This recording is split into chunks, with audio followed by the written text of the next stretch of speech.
Assets in the pool while governance is going on?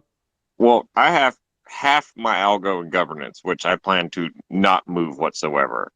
Okay. And then I have part of my algo in yldy right now for the lottery, and then I have the rest in Tiny Man. In the pool.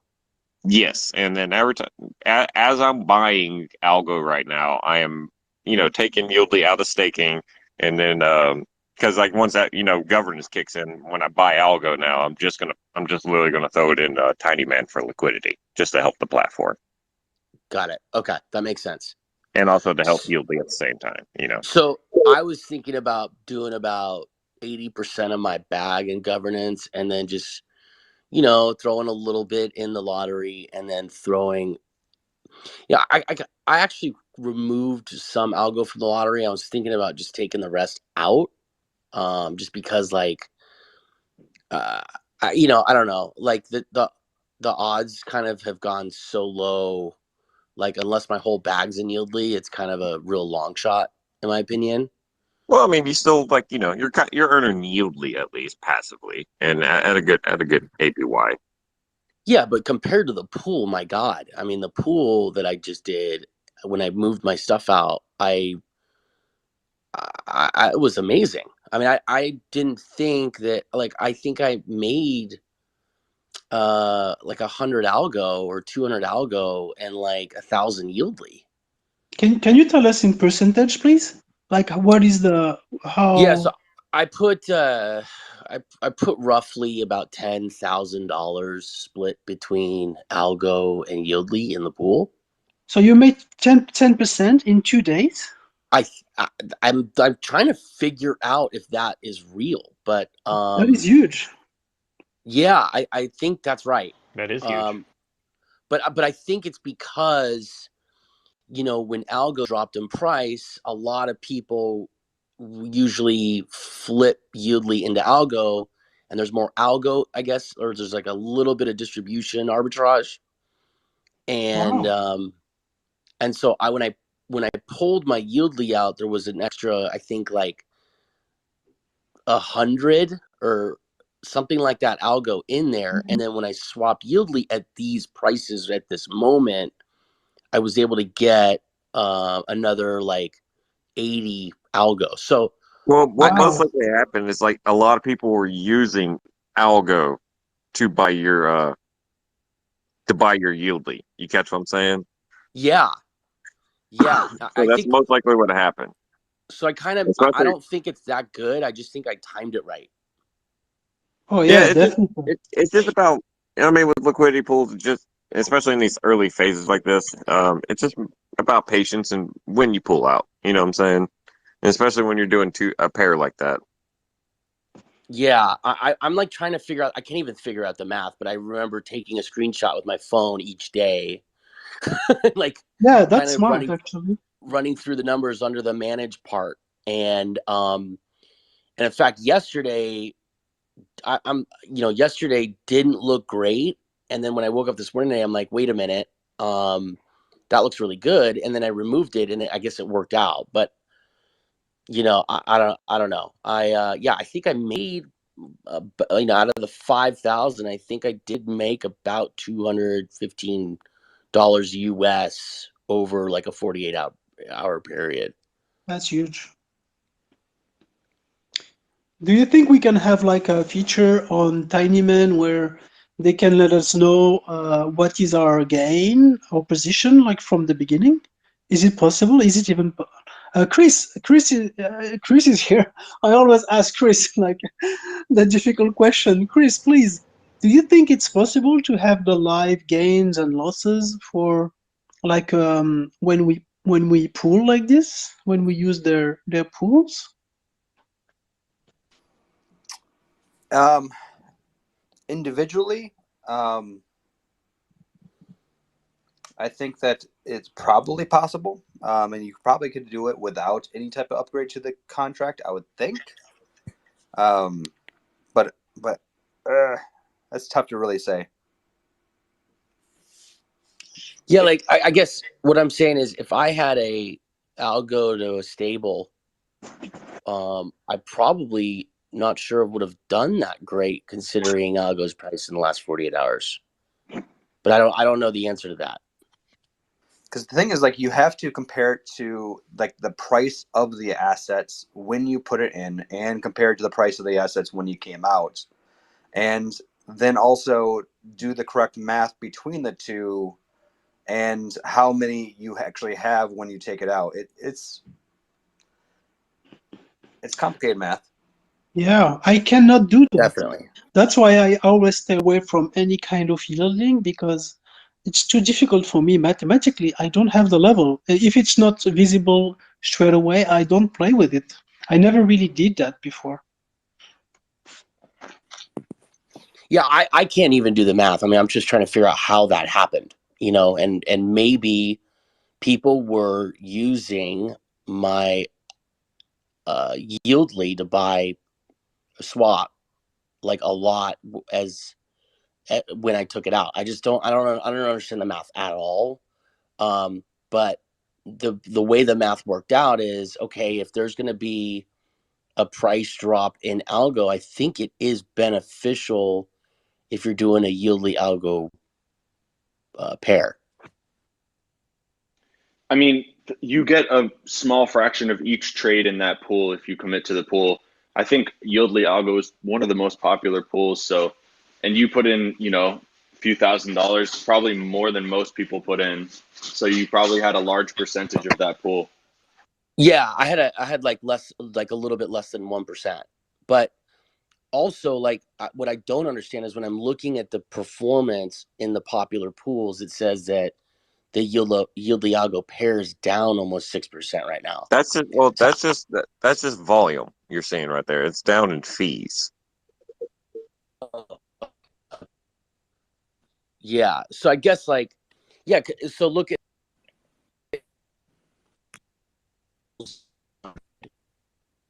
I don't know how that your math worked out unless you're factoring in the price increase of either one of them. Because if you look at it, Yieldly Algo is only generating $1.2 thousand in fees every 24 hours. And if you personally took that much in a few days, can you hear me? You're breaking up. Yeah. Yeah. Yeah, Danny, I think the connection is not right. We need to check the connection. We couldn't Yeah. hear you. Yeah. If you can hear me now, I'm not Yeah. sure. Yes, we can. So it says on my pair, the fees in the last 24 hours was 1,200 USD. And if I was in there for 48 hours, I got only 1% of 2,400 or around that number. Still doesn't make sense. Right. First, can you all hear me? Yeah. Great. Yeah, I mean, so definitely going to keep on topic, but first to introduce myself a bit. I'm Algo Chain. Just want to shout out Fractitious for bringing me in. I just realized that actually Twitter Spaces doesn't work on Android or desktop. It only works on iPhone. So I was having a harder time jumping in when I heard we were talking about the project. But anyways, with TinyMan, no, has anyone ever used Osmosis on the Atom blockchain, another liquidity pool platform? No, I've only really used like Uni and like 1inch and stuff like that. Yeah. But I think, yeah, like liquidity pools should incentivize people who are using it. Like the liquidity between Atom and Osmosis is like 160% APY. So obviously there's a huge incentive, but just as Danny had been saying, when the when the percent yield of the swaps is just like 1% of, you know, like a 0.3% fee, you're right, it doesn't really make sense. Or I would agree with that. Well, what I'm trying to figure out is how I came up on about $200 in a 48-hour period. Like, did the price of the assets themselves go up? No, Algo went down. Did yldy go up? It may have when compared to, yeah. I mean, I guess it went up compared to Algo. So, because what would happen is if yldy went up compared to Algo, that would mean. Let's see. So when you put in the equal amount, when you took them out, did you end up getting more yldy when you took it out, or did? No, I got more Algo. I got about 48, 49 more Algo. But did you lose yldy though? Yeah. No, I mean, you had to. I did not. By maybe like 100. I was taking screenshots. But you said you got 1,000 yldy, and if the total, like, let's say the total 2-day volume was about $2,400 for that pair, and then you made 200 to 250, you got 10% of the fees for that 24 hours, but you only had 1% of the share. That's pretty interesting. Yeah, I don't know how that happened. I'm trying to but do the math, congrats. Hello, everyone. This is Gino here. I have Yeah. a couple questions here.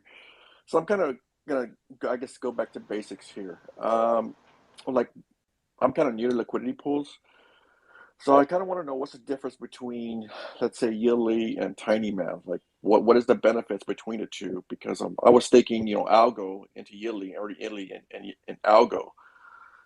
And then, I took my algos out during the governance, but, I'm also staking yldy, or I keep yldy in there, and I was earning more yldy and algo, and then I'm now using all my yldy to stake for opulus. So my question with liquidity pools is, what's the benefits of me using a liquidity pool? Like, what am I trying to gain? Is what I'm trying to get to. Is like, what is my purpose? What am I trying to achieve? What's the goal? Because with yldy, at least I know I'm getting Oculus back, or I'm getting yldy back, and I'm not losing any algos or anything else. So I'm just trying to break down what is the liquidity pool, what should I be doing, or what should I be looking for? What's the advantage of it? Like, why would I want to use a liquidity pool if I hear like you guys are losing a token here, and you're losing a token there? You're not really being paid out. I think the other guy was saying with the other one, like you're getting back like 100% or something. Um, what's the biggest difference, and what's the advantage, and why should I use tinyman and not use it? I guess I'm trying to compare the two.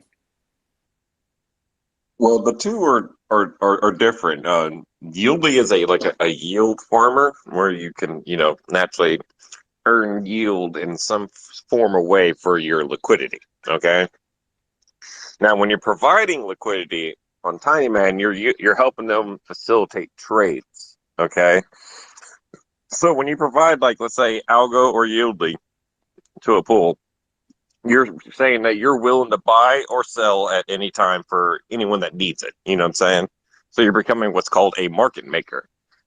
In return, from every trade that happens there, 0.25% will go to this pool as a taker fee. Now, depending on how much liquidity you provide, you get a percentage of that pool from all the fees generated. And all you're helping, and the more volume, naturally, the more fees that occur. That's what I was looking for, that breakdown. That's great to know. Okay, I got a question. Now, when would I guess see my profits from it? Like, when do I go in and sell something, or take it off the liquidity pools? Like, so let's say The only way I to go and collect fees provide. on Tinyman at the moment is to literally pull all your liquidity and then put back in what you want. Okay, that makes sense. Thank you very much. Yeah, maybe like putting it another way, without going into detail exactly how it happens, is that the rewards that you're getting from providing into a liquidity pool are being provided by the utility that it's being given. With yldy, I believe the rewards that you're receiving are coming from the protocols that want to incentivize you, right? That is correct, sir.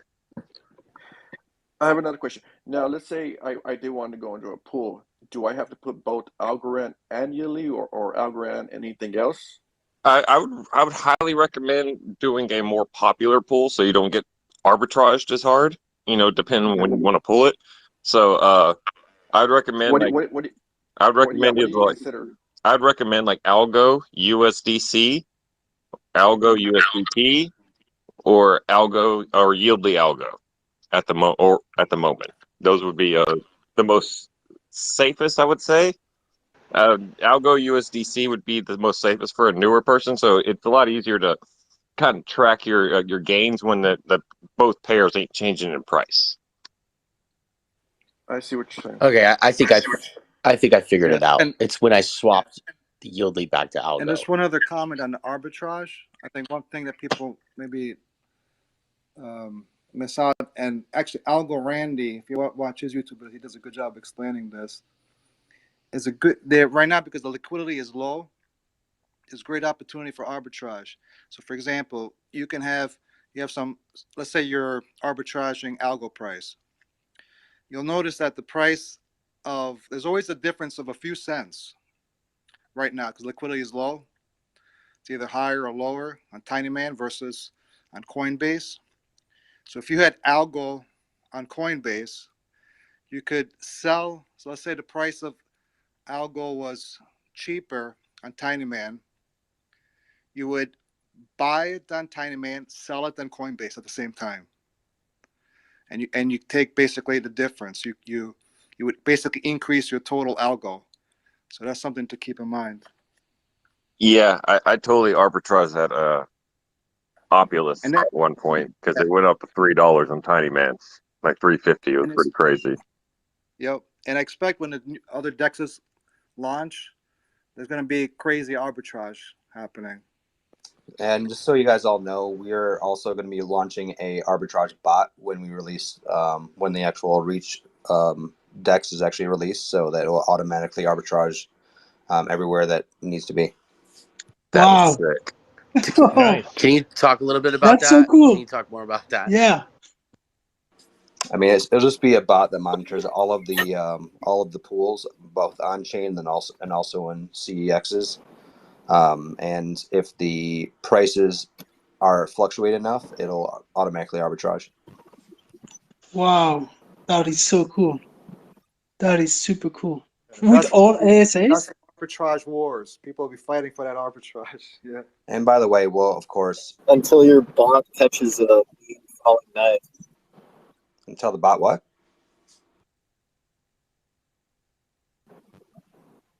Bots always work until they don't. Sure. But at the same time, there's plenty of bots out there that are constantly working.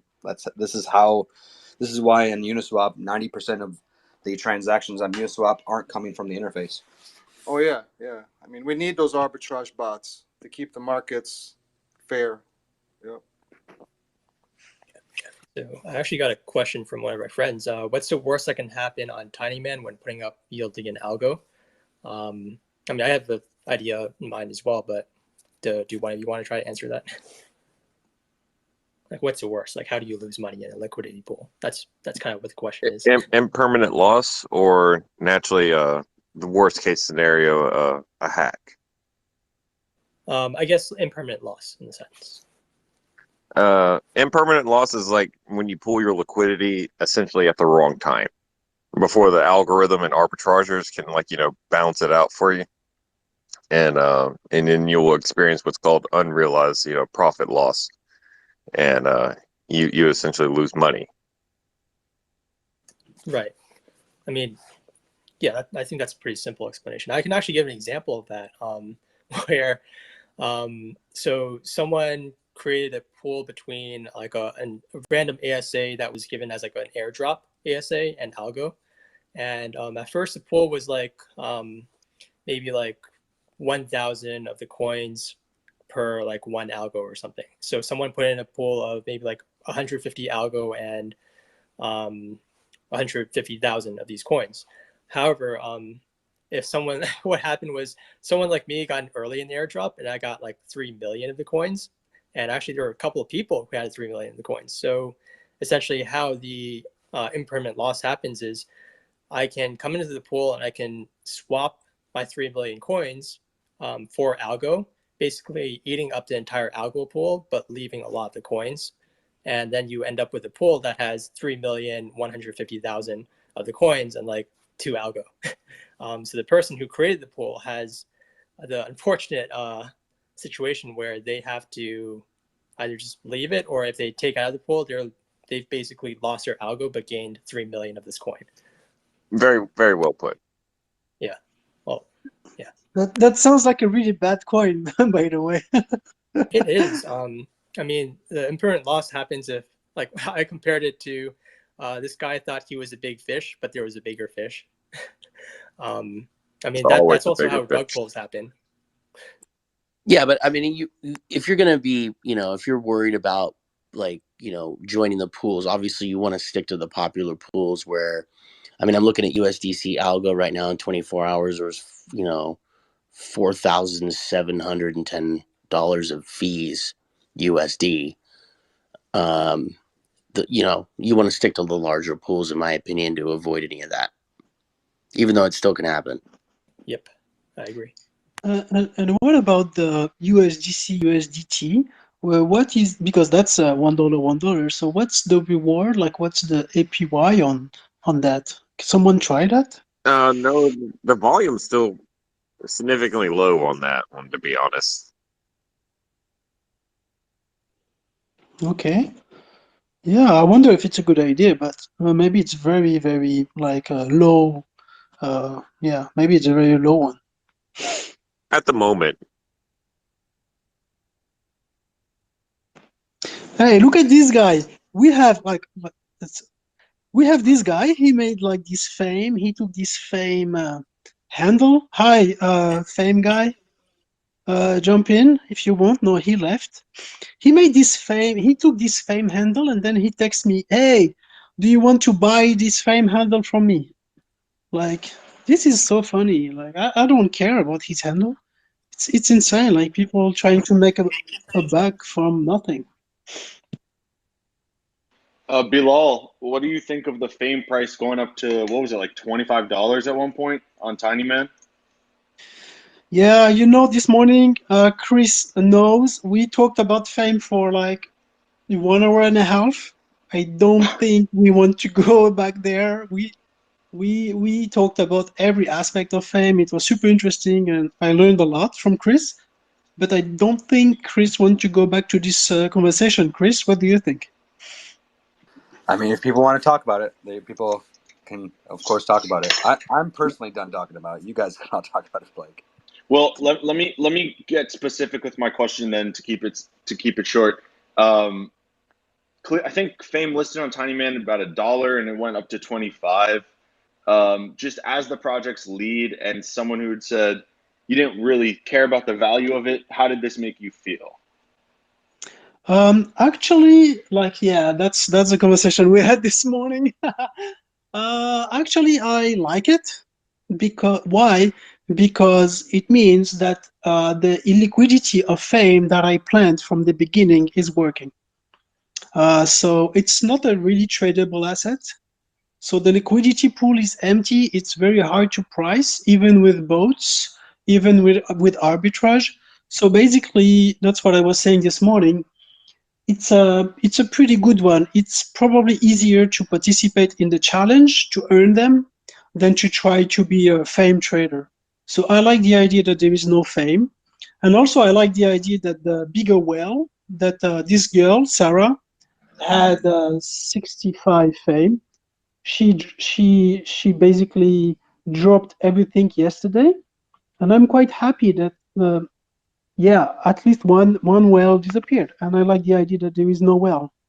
But someone bought quite a lot of them. So how many did you mint? 10,000. So my question is, right, when you first dropped it, you said that you're giving 10 fame to anybody who's like in on it. I remember this when it happened. Yeah. I didn't get that airdrop. It wasn't, so I was just kind of watching from the side. How did someone manage to get 65? Actually, at one point I was talking to that person, they had 75 fame. How did Yeah. one person manage to get that many of this asset and control almost 1% of the whole supply? Yeah, it's she was it was this young girl, like a young developer called Sarah. So she was very from the very beginning she was very involved. She was the third person to get a bag, and she asked me what it is, and I answered her, and she created she helped me very much at the beginning. So I rewarded her with some fame. Hmm. And she was an ambassador too, so she got also 15 fame as an ambassador.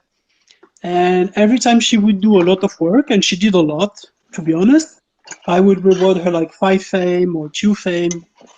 And Hmm. she's been helping me for 6 months. So she ended up with 60, She had 65 or 75. 75 fame. She had 75. And She she told me sold like a few months everything ago. at the launch of Tinyman.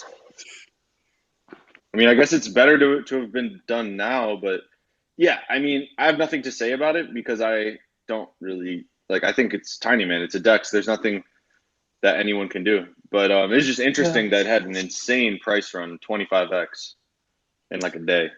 Yeah, yeah. Because she dropped everything, so the price dropped, and but then I like it because maybe some nice people got some fame for a very low price, which is cool too, because we have different people that can afford to buy it at 25, or people that cannot afford to buy it, like and they have some. So I'm actually quite happy that it happened. Yeah, I mean, it's hard to quantify the value of a fame yet. I don't think Yeah, we don't really know the fair value of it. Would you agree? yeah. I Like we agree, still and I don't know like it. exactly what it's worth. Yeah, it's kind of in the price discovery mode.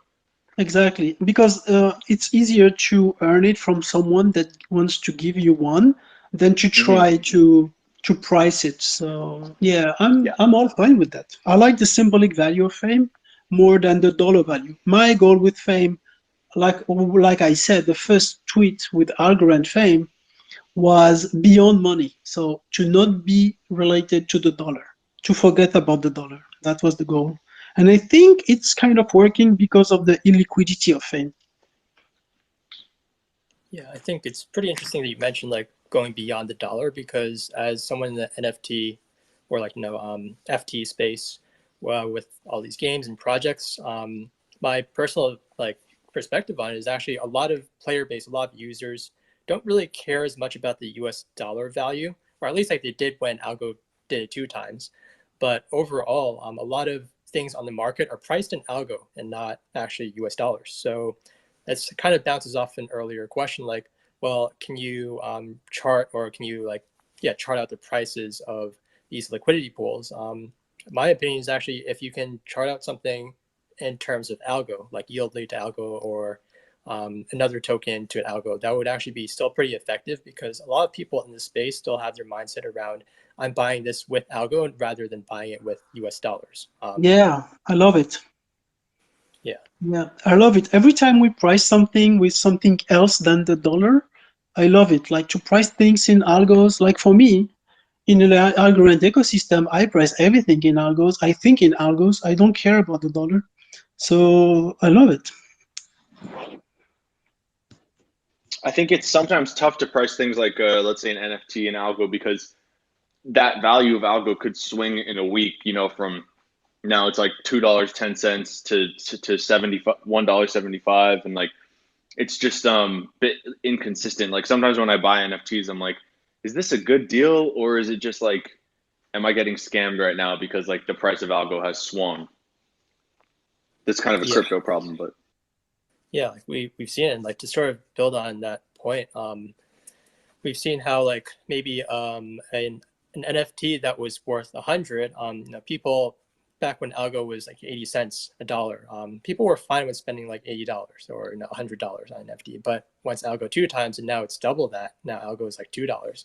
instead of paying 80 or 100, now you're paying 200. And people's risk tolerance definitely plays a factor into it when they start to make that connection back from algo to US dollars. Yeah, and just to build off that, the price of algo was so like bouncing around $1 for like 3 or 4 months that I think we all kind of got a little used to like being okay. Algo is like generally $1, and then it just went up so fast, and now it's like I know some people are still they're still adjusting like, oh, it's not $1 per algo. It's like $100 piece is not, or 100 algo piece is not just average about 100 algo. It's double that now. So people are having to reprice a lot of things. Yeah, for sure.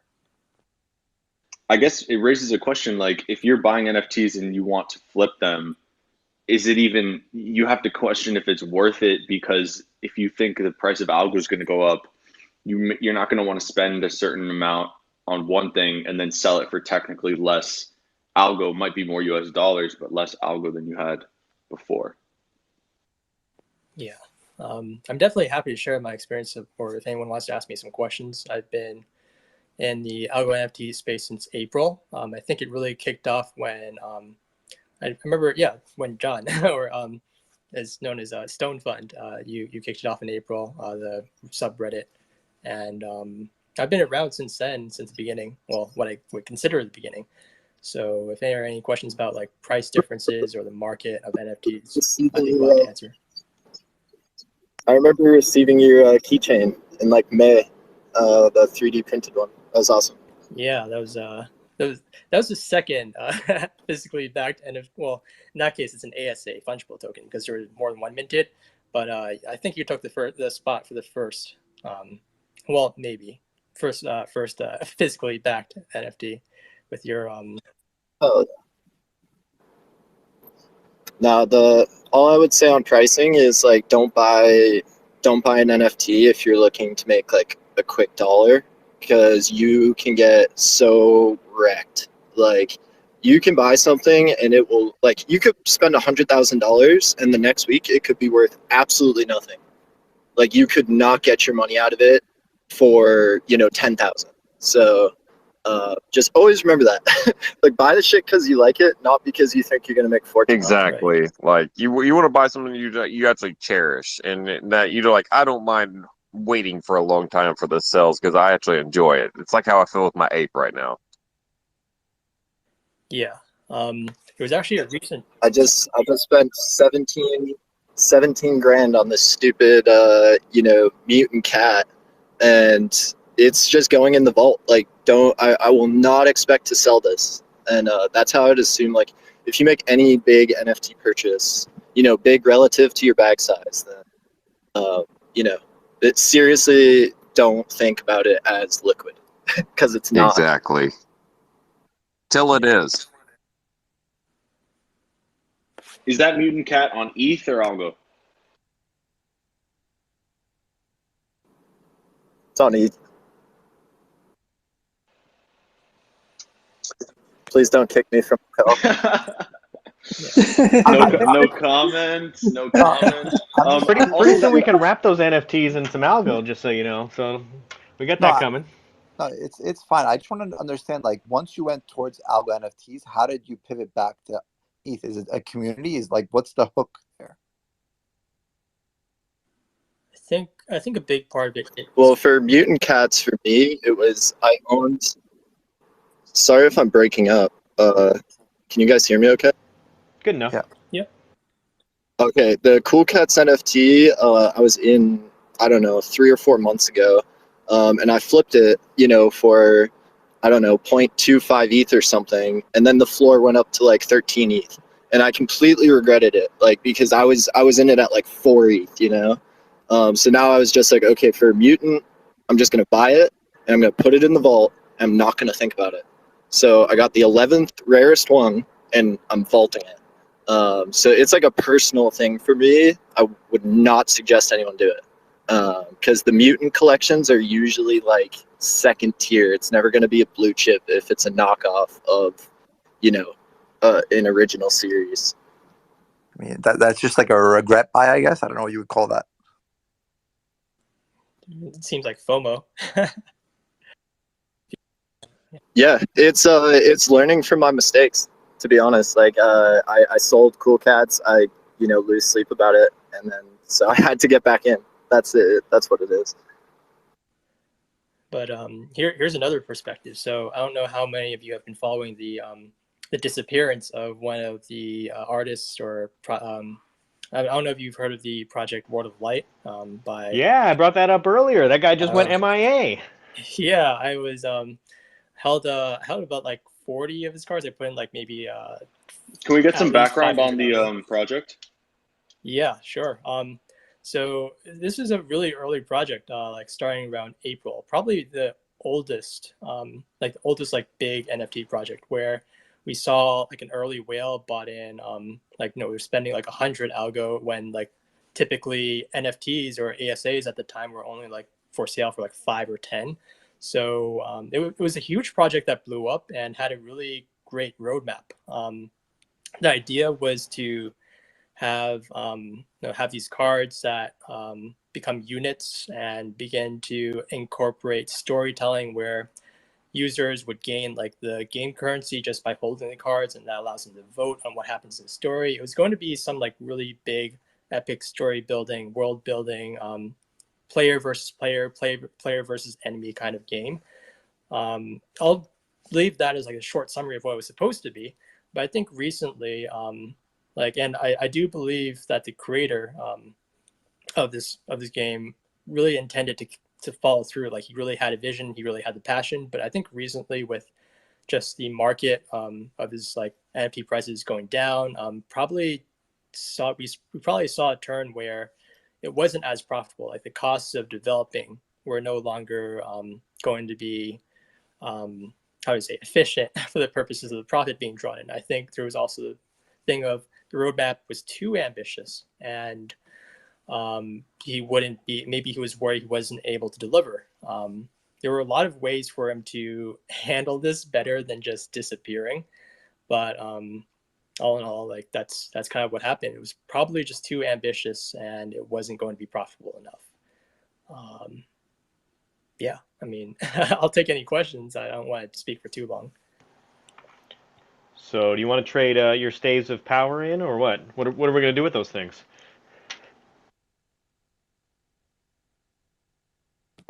Yeah. Here's where it gets complicated. So I don't know. Like, there's nowhere to trade it in. I mean, as with NFTs, and Algo too, there's a lot of like it really is governed by the law of supply and demand.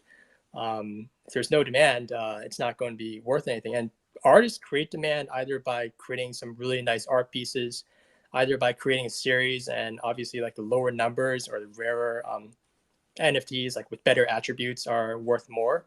But it's also the matter of utility. Like what can you do with it other than it being a nice art piece? Unfortunately, Staves of Power, which was his most recent drop, like never really got implemented into gameplay. As well as I'll mention one other thing, which is it actually still has clawback on it. Like artists, I think it is a good idea for artists to keep clawback on until if there were any distribution accidents, they could claw back and amend it and fix it. But unfortunately, these assets of the game do have clawback, and that means that if the creator of this game ever came back, he could do a second rug pull and just take back all the assets and leave people with nothing. So Staves of Power particularly, I don't think have any value, unfortunately, for those people like myself who paid like 10 algo for a random stave. But some of the other cards might have some value. Like some of the content, like some of the creators like myself in the community want to try to, how do I say it, appeal to or give some value back to the community members who did purchase this by incorporating it into our games. But otherwise, my unfortunate aspect is I think I'm left holding this big bag of MTZ cards that probably will not be worth anything, which I thought was a good investment, or I shouldn't say investment, I should say a good gamble. But I thought it was a great thing that would last for a while. But unfortunately, if the creator disappears, a lot of times projects like these lose value because there's no new content coming out. Even though the art is great, there's no utility, or rather the utility is lost.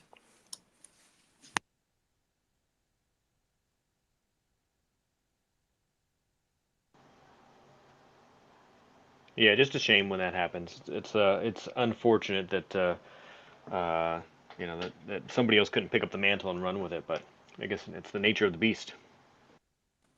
Yeah, I think someone would have been glad to. Like like similar to my project. I'm not going to talk too much about it unless people want to hear, but I'm actually going to take a break from NFTs and hiatus. And I think one interesting thing about things being on blockchain is like ownership isn't just tied to one person, but you start to see these decentralization aspects to it, just like Tiny Man. You start to see DeFi and decentralization happening where multiple people can work on a project. And sort of in this process, well, almost done now, like transferring over the responsibilities to someone else to keep this project alive that I'm working on, even though I might be out of the picture. So it's definitely possible. It's just unfortunate it didn't happen in this case for World of Light.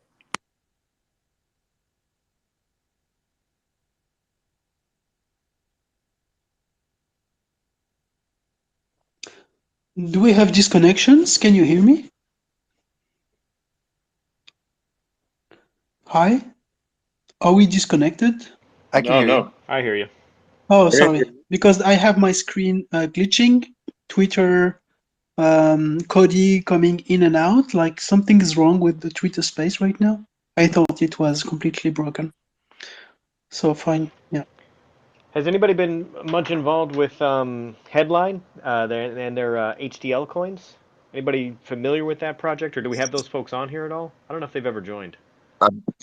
I've been watching them fly around the decks. That's about it. Yeah, I did some. I participate in a pool with HDL and Opulus, I think, or Algo, I don't remember. And I just yeah, I just like, to be honest, I got rid of it. I don't know much about the project, but the Algo Pay wasn't like something that I found particularly interesting, and I'm still waiting for some real use case. Yeah, it was kind of a splashy announcement, but practical use wasn't really much there yet. It's interesting how they split that off though with their pipeline group. So they have separate business identities for different different aspects, but it's still kind of the same group. Yes, I'm also a Yeah, bit confused by that because they have Headline, which I think they were trying to make a news DAO, and then they expanded it to this pipeline UI, pivoted the business to be more focused on helping people make apps quicker. And now it seems like Headline, which they released the HDL token and did the airdrop through, which was supposed to be a news thing, is now like a holding company or like something like a umbrella company to this pipeline UI and Algo Pay. I'm a little Yeah, confused what's going on. I'm in the same boat. I was a little confused too about how those businesses were related, how they went from one to the other, and you know what the real plan was there. And maybe they just didn't have a real plan there. Maybe they were just kind of, oh, this is cool, and they just went off in splintered directions. I don't know. Yeah, I'd also say I think there's a lot of danger. Well, if you're considering the price, there's a lot of danger in projects just airdropping a lot of tokens. You've got people like who are literally just taking airdrops and sending them over into one wallet, like accumulating them into one wallet, getting more than they should. Then you also have the basically uncontrolled kind of flow of these assets into the space. I've seen a lot of NFT projects get hit hard because of the release of Tiny Man, since there were some people who had a lot of an asset and just simply flooded the market with that asset. So I too sold my Headline as soon as I could.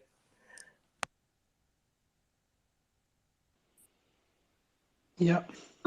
I've played around with the pipeline UI, which is kind of a set of React components. If you're familiar with Material UI, it was pretty easy to get started. I don't know if I would use it in the long term, just because it's a library that has to keep on getting maintained, and if there's a bigger community, maybe. But it was pretty easy to write an app and get started. Oh, thank you for telling us. Can you share more about what's the value of this pipeline? Because I'm not a developer. I would love to know if it's valuable or not. So it's like a library of a whole bunch of components. So like you have like normal components that you would have, like like inputs and boxes, like div boxes, normal things like that. But you also have some Algorand specific components, so you can have a connection to a wallet. You can have actually different connections. So you can do my Algo. I think they just recently added Wallet Connect as well. And then you can just pop that into your application, and then it's basically a button that's hooked up to a wallet, and then the my Algo comes up, and you do it. And instead of like writing everything yourself, you have this like component that's already there for you. So it's easy just to like not drag and drop, but just bring in the component and then make your app. It just makes app writing a lot more easy.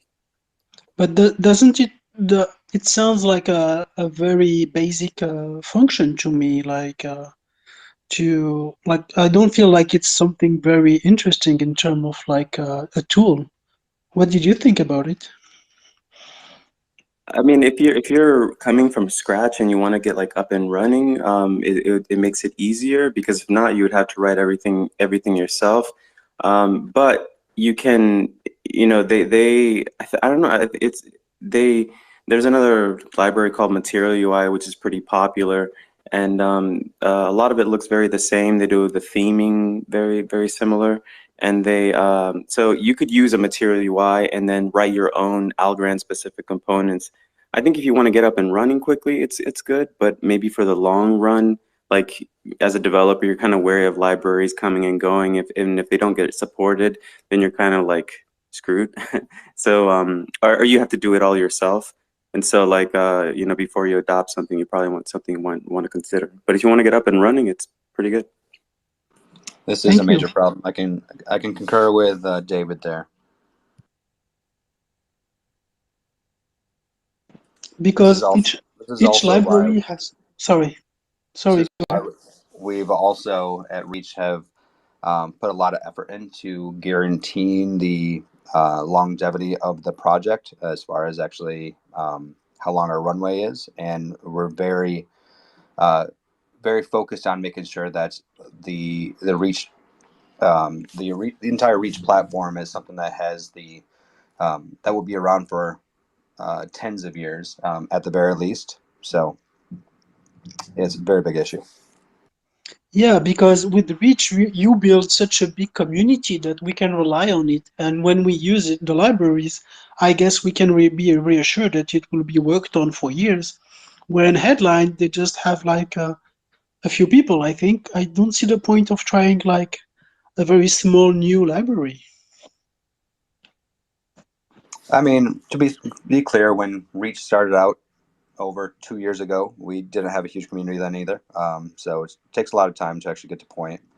I mean, if you look at it, you look at major libraries in the world like React or Angular or pretty much anything that people use. It starts out being not used much for the first 3-4 years, and then all of a sudden it ramps up quite quickly. So this everything is great with it. I'm not too worried about it.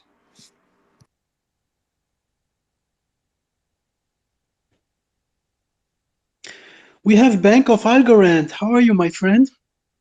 I would love to hear from you. Can you jump in and say hi? I've been following you for years, like since the beginning.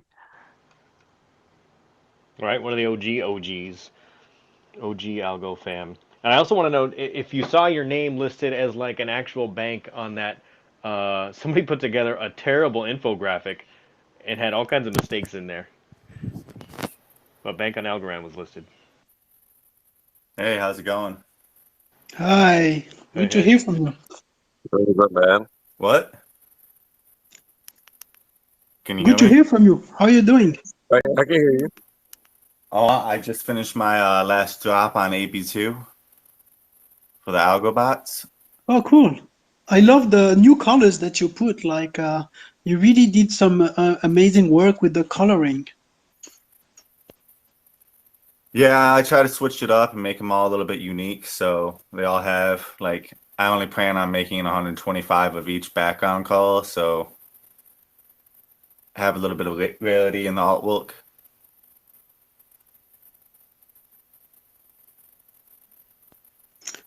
have you seen the post of Tusif or Tosif that went to give the check from your NFT to the charity today? Yeah, I did see that tweet. Yep, I actually just tweeted out a giveaway for another Fame bot. Oh, really? Wow, I haven't seen it yet. I need to see it. Yeah, I'm having people tweet their favorite charity, like share it, and then I'm gonna donate 250 algos to that charity or USDC, whatever they prefer. Oh, wow, that's cool. Which charity? Which charity is it about? I'm gonna randomly pick a winner and whatever charity they tagged. Awesome. Yeah, that's awesome. Yeah, I'm hoping the charity will want to take the algo over the USDC just so they could maybe, I don't know, stake it for the governance. Yeah, you know, that's the problem when we raise money in crypto, like very few charity in the world accept crypto. So the solution I found is to find someone on the ground that can go physically to the charity, like Tosif. And we have also a team that is going for the 1,300 algos from Algo and Fame. So what we do is that we ask someone on the ground to go himself with the check, and we send him the algos. That's the easiest solution I found. Yeah, I may have to go that route.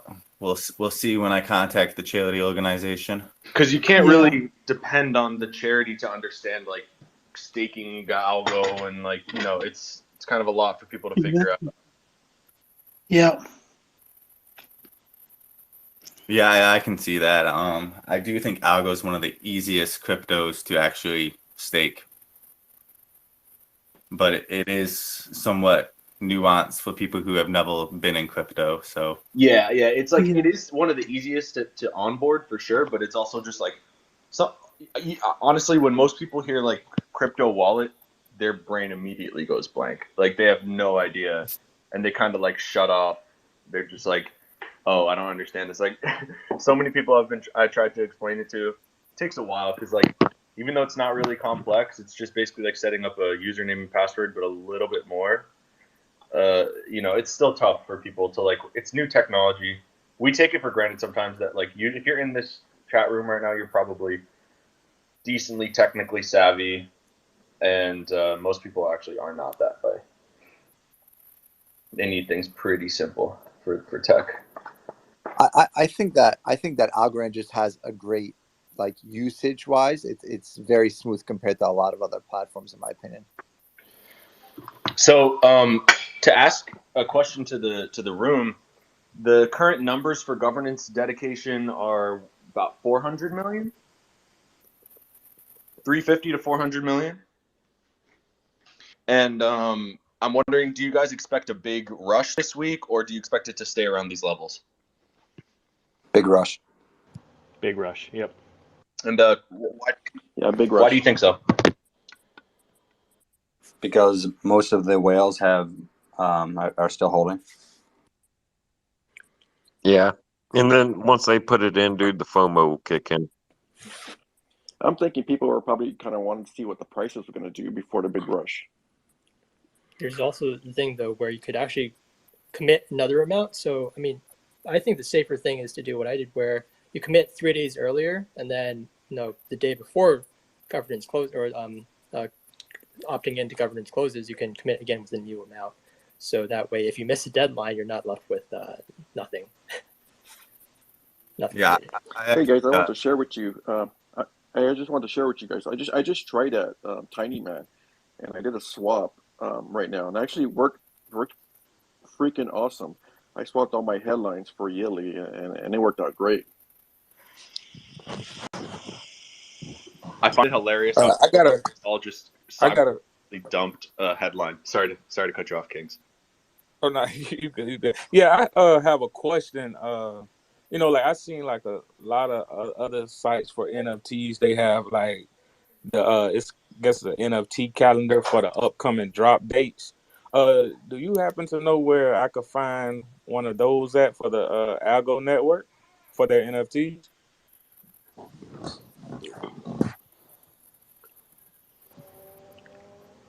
Well, I know I believe an NFT calendar's in the works.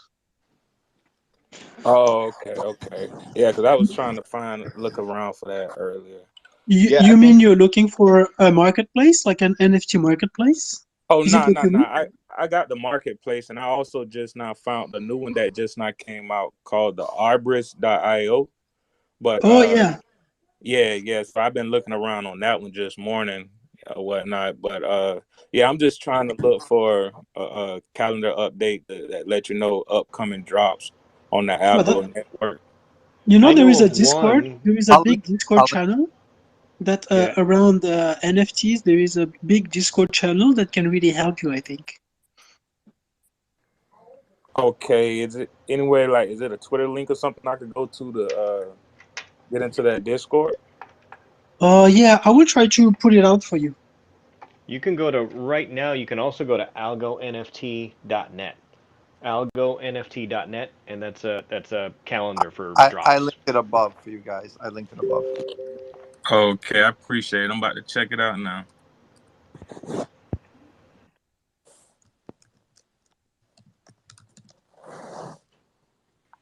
Oh man, I appreciate that, man. This clutch, man. No worries. No worries. Yeah, this is clutch. Bilal knows, but we're gonna do an NFT chat every Friday as well. Just purely NFT chats for Algo NFTs on every Friday, 6 o'clock.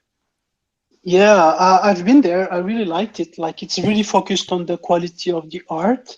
So many artists join on Thursday, and it's a really good one. I wanted to ask about somebody knowing about the 1,000 cap on the ASAs per wallet. What's the plan on that, and what's the reasoning behind it? If anybody knows, I know we discussed. I just wanted to clarify. Yeah, I think Chris is the best to help us on that. So, like, if we can see the Sorry, limit. what was the question? The 1,000 cap per wallet on the ASAs, is that like a temporary measure, or is that what's the situation with that? Yeah, it's a temporary thing. Is there like a mainnet update coming that's going to fix that, or what do you think the status is? Just if you know. Yeah, you just pay attention to the versions that are coming out. The next version will be 1.1 that should be out before the end of the year. Hopefully, you'll see that that limit is raised. Are you concerned because you have over 1,000 NFTs? Oh no, not for me, but for creators that are doing drops. If they want to do a collection of 1,000, they have to have multiple. Yeah, I mean, there's that limit will be raised eventually. There's other options also, but those options aren't available yet. But they're for creators that really have a need for more than 1,000 unique NFTs. There's definitely stuff coming, and I have a side project that has 2.1 million NFTs, all unique. So, waiting for a feature to come that will allow for that.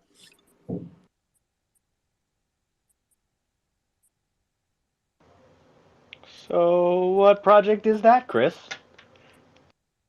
It's not a super exciting ones like all the other ones that I'm working on. This is more of like this would be cool to build. So a quick this is actually not even a reach thing. This is more of like a Chris thing, but you can kind of think of it as a a living canvas where that it's a 1080 or it's an entire image, but each pixel itself is an NFT, and the ability to anybody to actually buy and sell those NFTs to be able to actually draw on the canvas is kind of like what we're building. Oh, that's so cool. I've heard of a project like this. I think it was called, I have it on Discord. Like, you can basically, he was planning to airdrop like a few squares, but I think he had to stop because of this problem because he couldn't airdrop like enough NFTs. Yeah, I mean, doing the NFTs, the style of ASAs wouldn't work with this. So what we're doing is actually that it's going to be 2 point whatever million smart NFTs that have the ability to have the color of the pixel be mutable upon purchase. And really, the idea is that anybody can purchase any pixel at any point for 10% over the previous price. So what this will allow for is that anybody that actually to buy something will have it there, and until somebody else buys it from them, and so they would get 10% of a profit because it's bought from them. And the way that I kind of see is that it's going to be kind of like I feel like it's going to be like a little bit of a war where people will continuously buy and sell from each other to kind of mark their territory. So I think it'd be pretty cool. Yeah, it's like an empire you have to build over time, and you have to conquer new squares, right?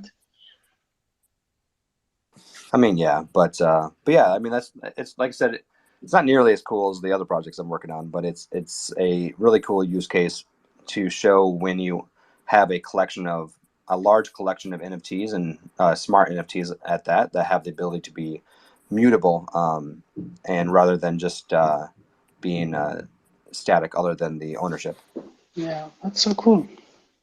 I think the project I was referring to was called Loom, but I'm not sure because there were two. I got confused between the names. I think that one was called Loom, and he just I think he's just waiting for it to be again possible to build. Is anybody aware of any generative art NFT projects on Algorand, like ETH block art or something where you maybe generate your own, or people that are doing generative art? Yeah, I do. I will tell you the name of it. Give me a second. Be back in 10 seconds. Generative art is pretty sweet.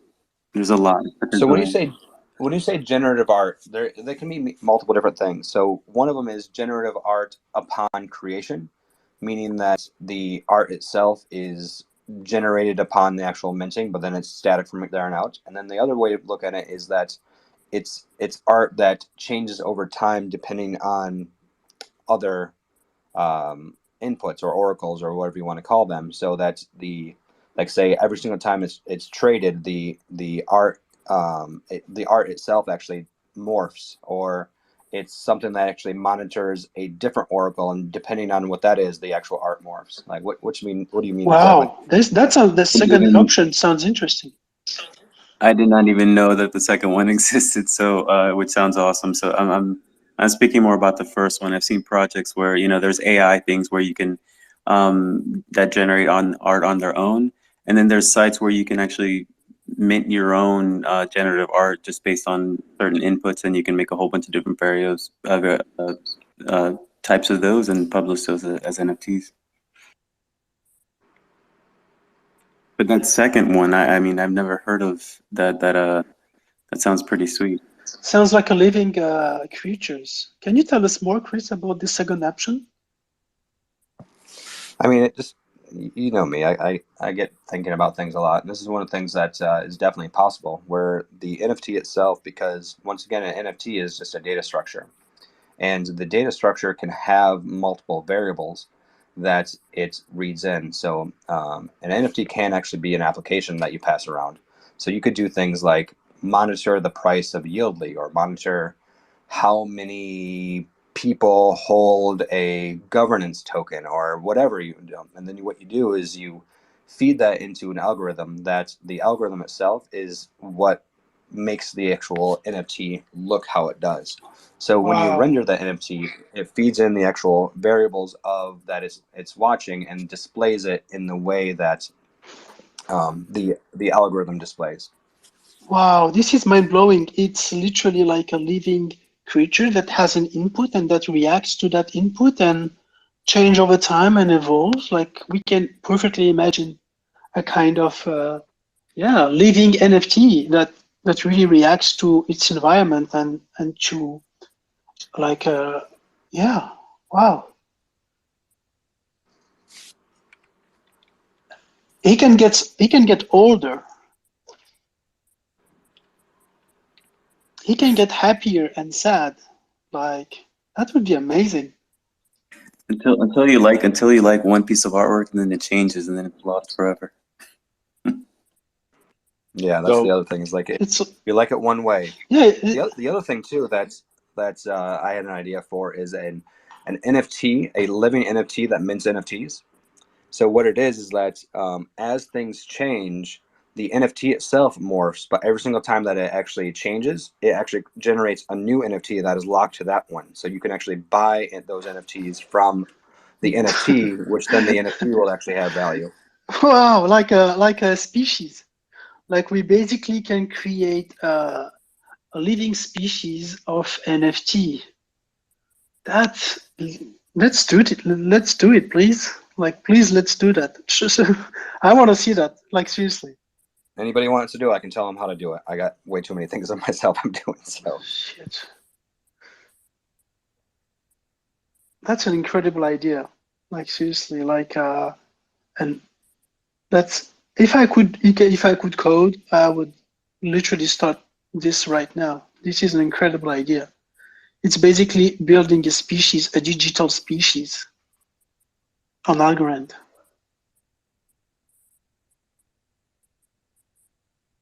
The name of that generative series is just go on AB2 and look up Middle Doug, one word, MIDDLEDOUG, and it's this guy. He creates some nice like glitchy animation art. It's generative. I think it's pretty cool. So if you want to check something out, check that out. Thank you. Middle Doug, MIDDLE Doug, DOUG. I think he was here this morning. I think I saw his. I think he came in this morning. That guy? Yeah, I think so. Like, I need to check. Is it a 3D dog? No, like a 3D? They're like glitch art. They're like glitch art, I think. Not sure. I will check AB2 gallery right now. Yeah, drop the link. I couldn't drop the link in the chat, but if you could.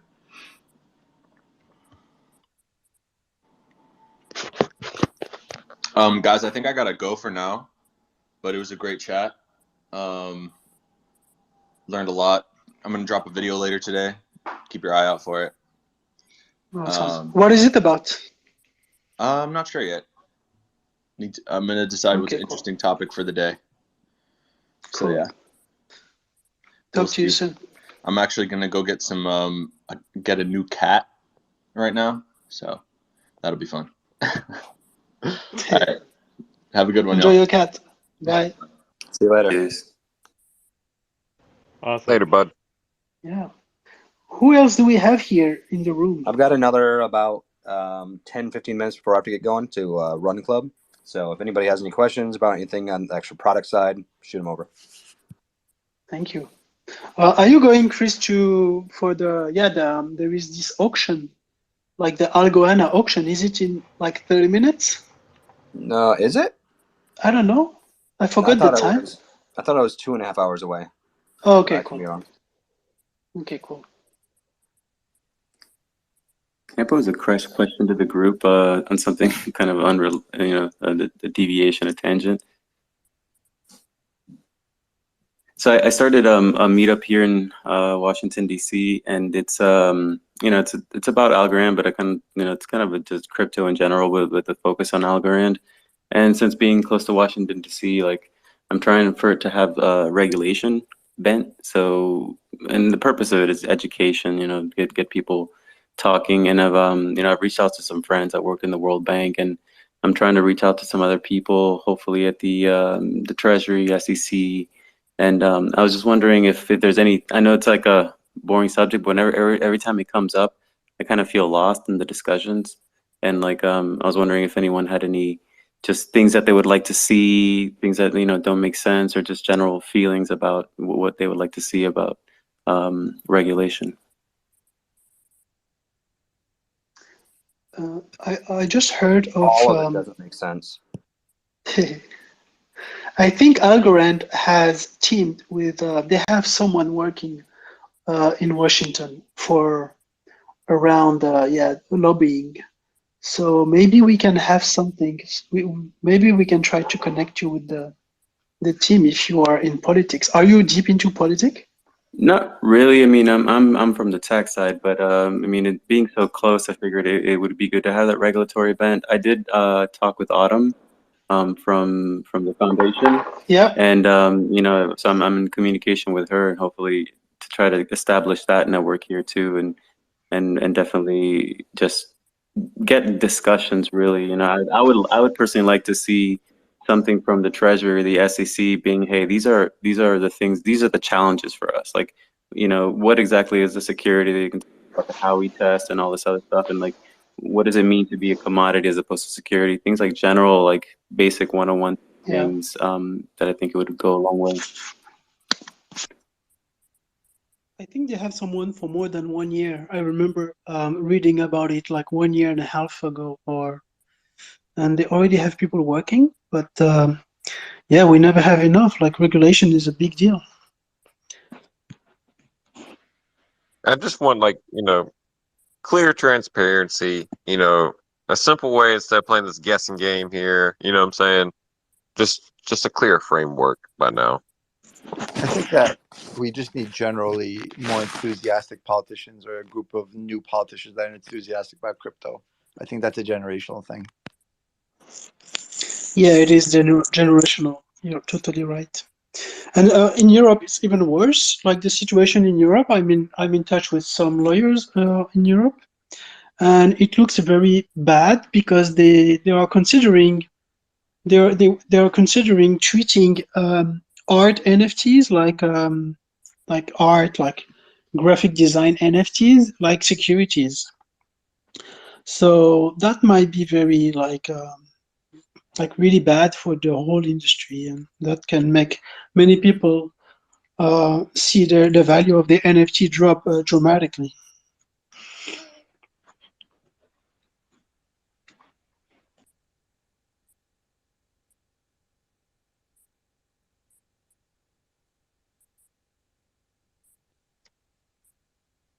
Actually, we have a very good lawyer, and she's within the ecosystem. Maybe she will join one someday. And yeah, we can have more of an explanation of how Europe, and because she works around Europe, how does it work? But I know that a new regulation for Europe is coming soon. So in like 1 month or two, we will have a little bit more clarity around NFTs in Europe.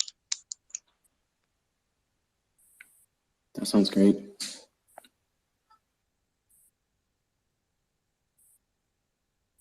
I have to admit, everyone, I have an addiction to providing liquidity now. You need to cultivate that addiction. Yeah, let's refine that a little bit.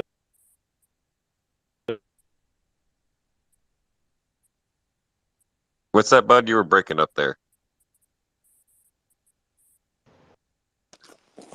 I wanted to ask a little bit of an off-topic question about video games. Everyone and everybody's logos.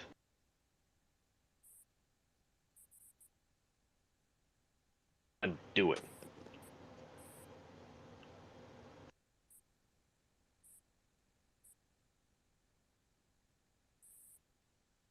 Sorry, Jeff, can you repeat, please?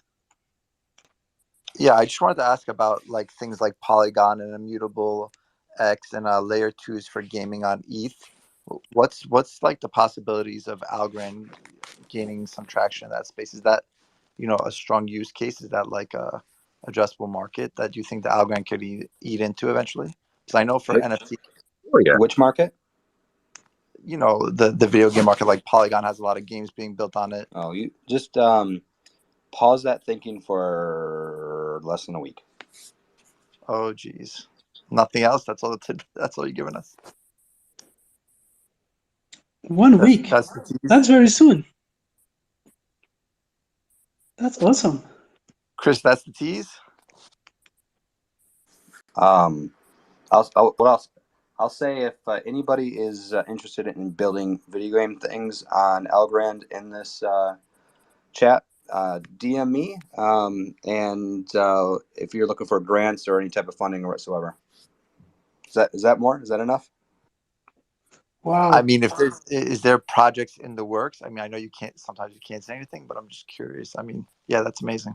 But I'm just saying, like, utility wise, like, is it like the speed of transactions, you know, because other blockchains, you know, it's security and then decentralization, then the speed of transaction is prioritized more or less. I'm just saying, like, is that going to be a layer 2 Algorand thing? Like also discussing layer 2s on Algorand. I'm curious like how that fits in. If you could just do, ZK rollups or whatever else. Sure. So yes, there are projects being developed around gaming in Algorand. I mean, I can speak specifically about the Game Jam protocol. That's going to be amazing. Biased, of course. But yes, there's quite a few different projects, and there will only be more coming. Do you believe we will be seeing a metaverse being developed on the Algorand blockchain? What was the question? You broke up a little bit. I say, do you believe that there will be a metaverse on the Algorand blockchain? 'Cause I mean, that's what it had. It sounded like when you was speaking about building. Yeah, I hear you.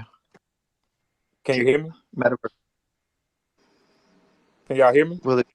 Yeah. Will there be metaverses on Algorand? That's a great question. Yes. Whoa. So like what is it, Mana, Decentraland or something like that? Would there be like a parallel to Algo? It costs 1/100th of an algo to do a transaction, and the really a metaverse is built primarily based off of just ownership and structure of that ownership. So let's just say that it would be a shame if somebody didn't actually harness the power of Algorand for a metaverse. Yep. And how can we will there be like a special token to run this new project that we can invest in? Because I will be the first investor on that, that's for sure.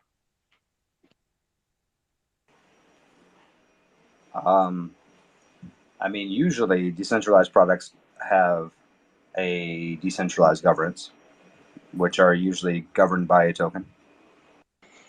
Okay, so I just need the name and then I throw my money straight away. So I guess I will put a bit less algos in the in the governance to leave some space for this, because I think the gaming industry will be the biggest of the next decade, because with blockchain it's the perfect fit. And the more I think about it, the more I think it's the investments of a lifetime. Can I do a mic check? Can you hear me? Yep. Hello. Great.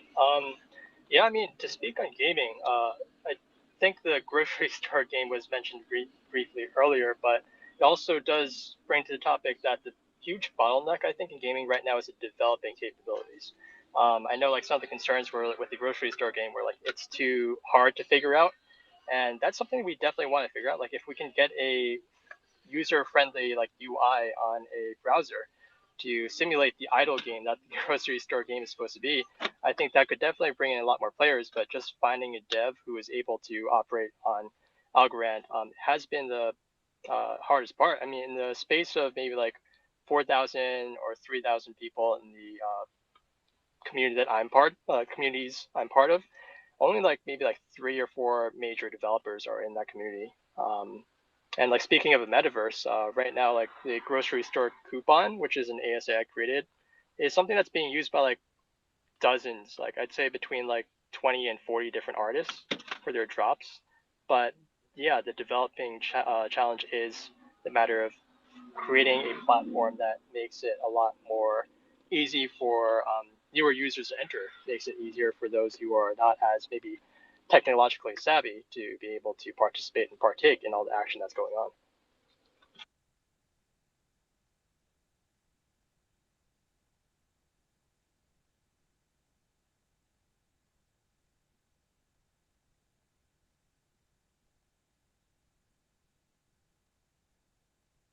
If anybody wants to build stuff on video game stuff, please reach out to me. There's tons and tons of opportunity, and it's the hard part is actually building a video game and not connecting it to Algorand. I'll just say it that way. How about that?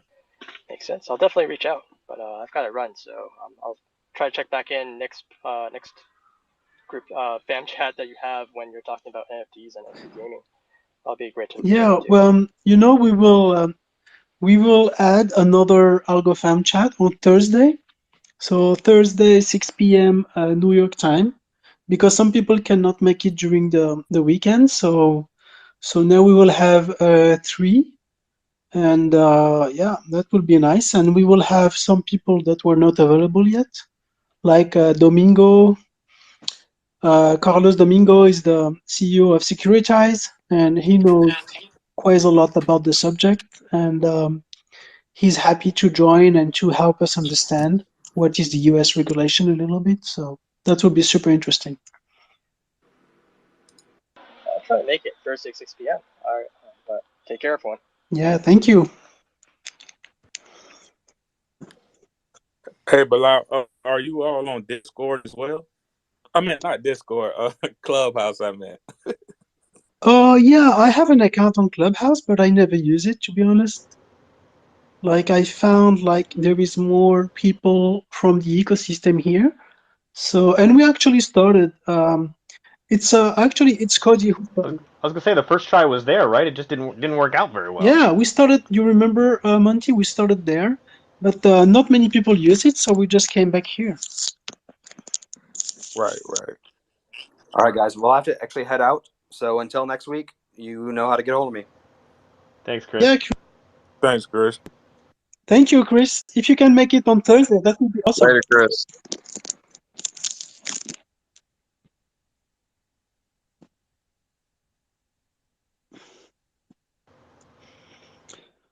Yeah, Kings, are you on Clubhouse? Like, is it? Do you have a community there? Yes, I'm on it, but I don't have a community. I mean, I don't really get on there talking a lot. I just like to listen in, learn. Yeah, same for me. Like, we have so many very valuable people in the community. With this chat, I learn so much every weekend. It's like having a masterclass on blockchain, really. Right. Yeah, definitely could find some gems, man. Just listening in, I be seeing a lot of people provide value, giving out a lot of good gems. Exactly. Yeah. Who is this 10x guy? Hi, 10x. Who is that? 10x, 10x. Yeah, hello, can you hear me? Hi, how are you doing, my friend? I'm good, how are you? Yeah. Yeah, I just wanted to see if there's like a generative mint function on Algorand yet. Maybe Jeff can help you on that. Do you know, Jeff, if there is something? Somebody was just talking about that, right? Yeah, not off the top of my head, no. Hmm. Yeah, because my friends are actually looking to make a collection of 10,000 NFTs like someone would on Solana, but on Algorand, but there isn't like really a mint function that they're able to find. So just wanted to see if anybody knew anything about that.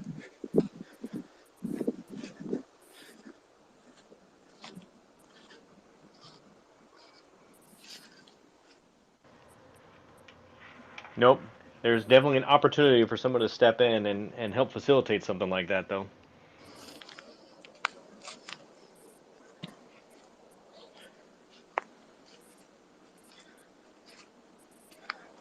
Yeah, I think we should have asked Chris. Yeah, that's exactly what I was thinking.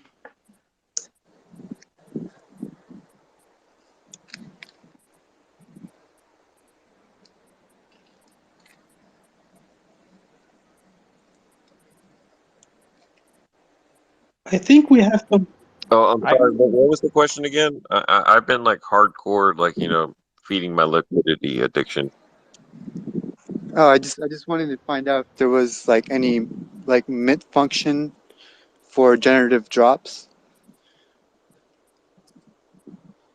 I'm not sure yet. I don't think No, there there is. isn't. There's hardly a function for, like airdrops that's really used. So, you know, Yeah, no, not for generative minting. You essentially need to hash the transaction when it occurs, and then that hash generates a randomized from whatever trait set is from the collection. But I'm not sure as to what kind of contract is needed.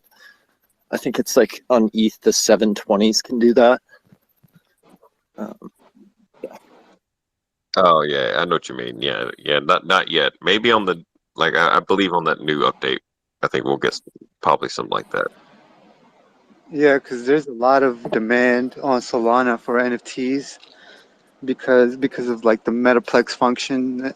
Like people are able to come up with projects, and it's like very easy to mint NFTs, just generating through the mint function.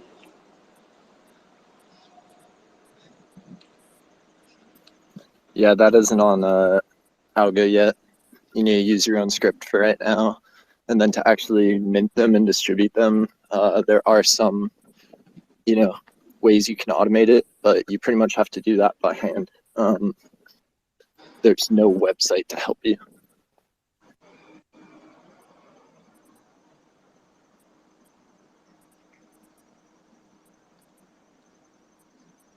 I think we have a little bit of connection problems. I see many accounts being disconnected and reconnected at the same time.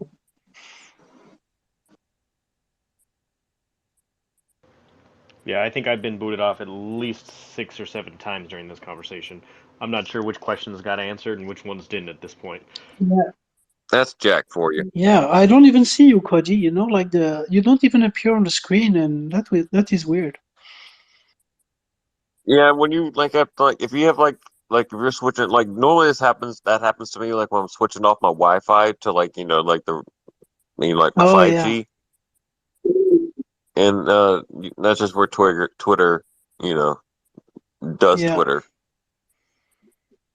So when they're asking about the Metaplex, is he saying that they want to mint like 1,000 or 10,000 at the same time, like upload one file and it would split it up and make it separate pieces of art? I'm trying to understand what are you trying? What's the process trying to achieve?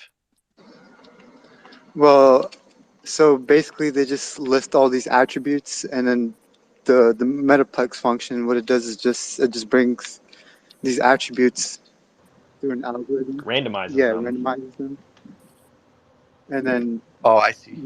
users can just mint and generate random NFTs rather than just buying selective or certain drops on AB2 Gallery. So That's it's more exciting for the users to see what they mint. it's like a lottery ticket.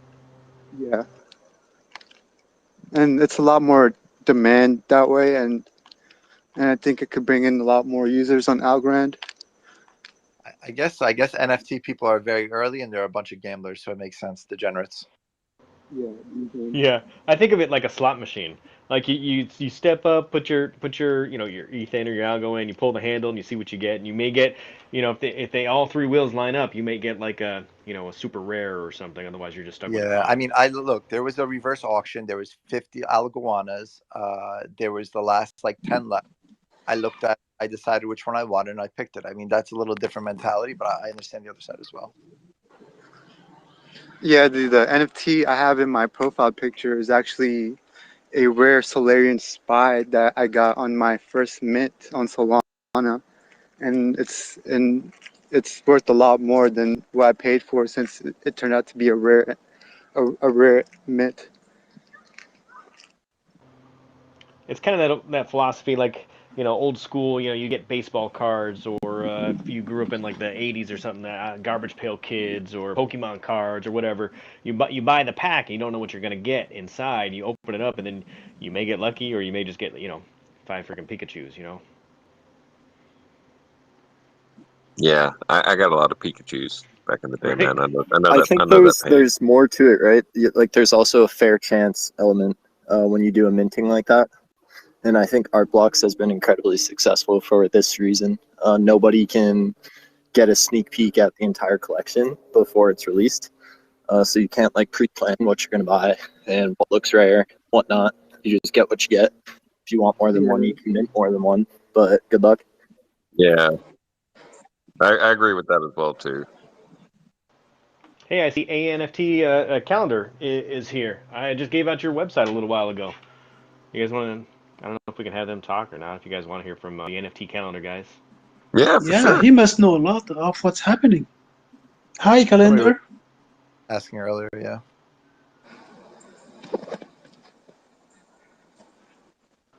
Let's see if we can get them up here. Kind of a cool project and something that's definitely needed. You could tell by the questions that are being asked. The questions that are being asked in the community are like a little more advanced. You know, what kind of centralized resources can we get? You know, how do we speed up the state of progress of new projects? That kind of stuff Well, is I good. think that developers is the biggest lack of. That's the lack of progress at this point. Lack of Algorand developers. That's what Chris said.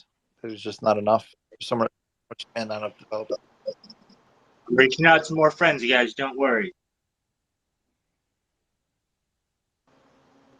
Yeah, there you are. Talk to us about your project, man. How's the calendar project coming along? Good. I'm working on adding some more features right now. There's just a lot of demand for applications and things in the community that aren't currently there.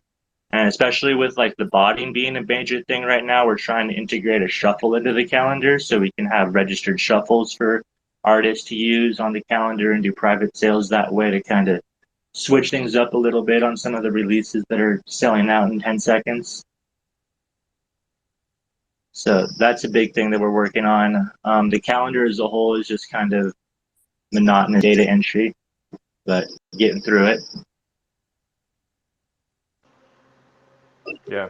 Now the calendar's not your only project, right? What other stuff are you working on? So I have a few like artistic projects that I'm working on. The neon sign, Algo is one of them, and then Enfolded is more of a general artistic incubation project where I'm doing a bunch of artist outreach, trying to bring in artists that aren't integrated with the NFT space to get them more involved.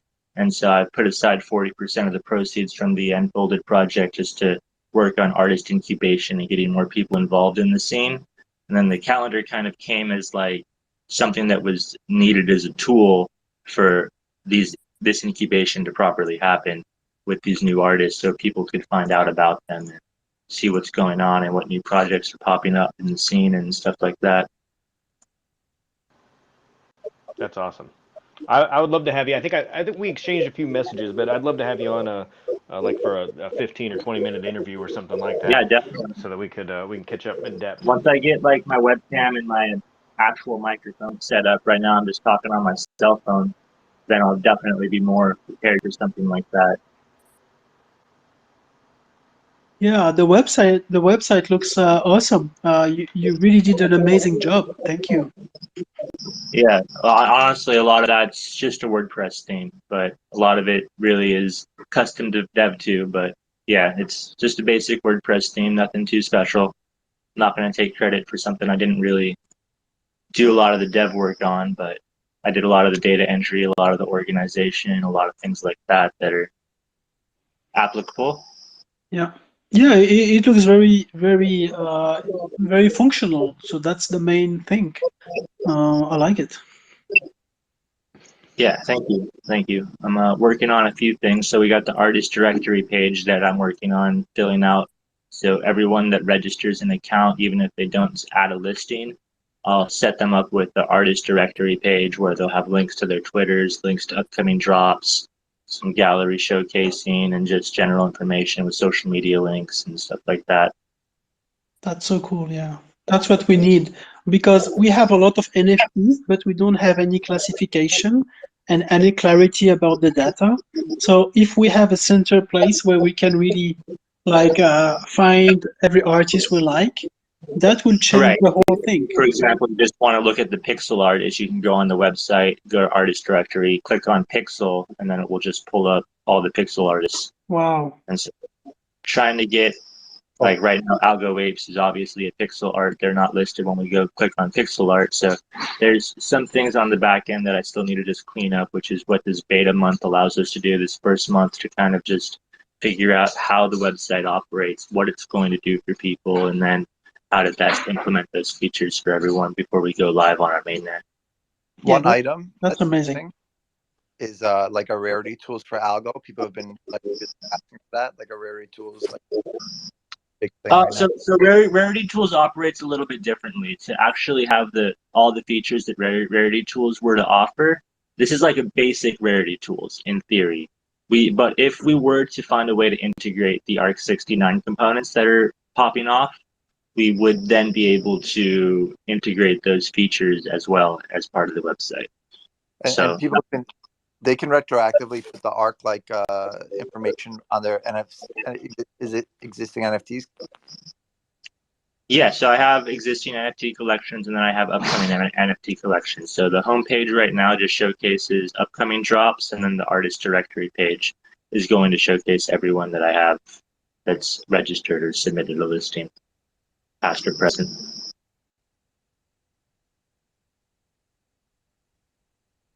that the question? Yeah.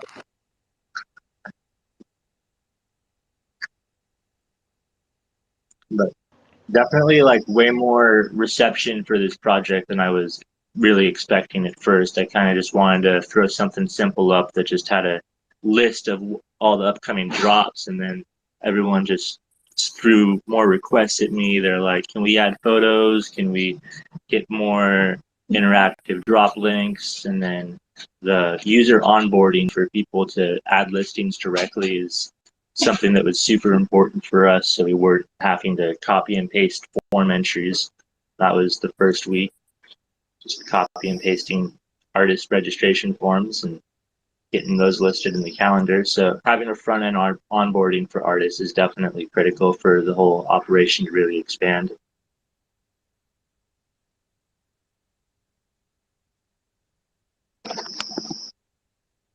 Am I still live?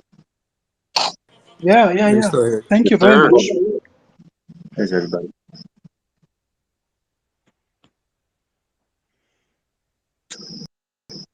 So yeah, that's what I got going on. Anything new and exciting going on that I should keep track of that I have just been ignoring because I've been so distracted?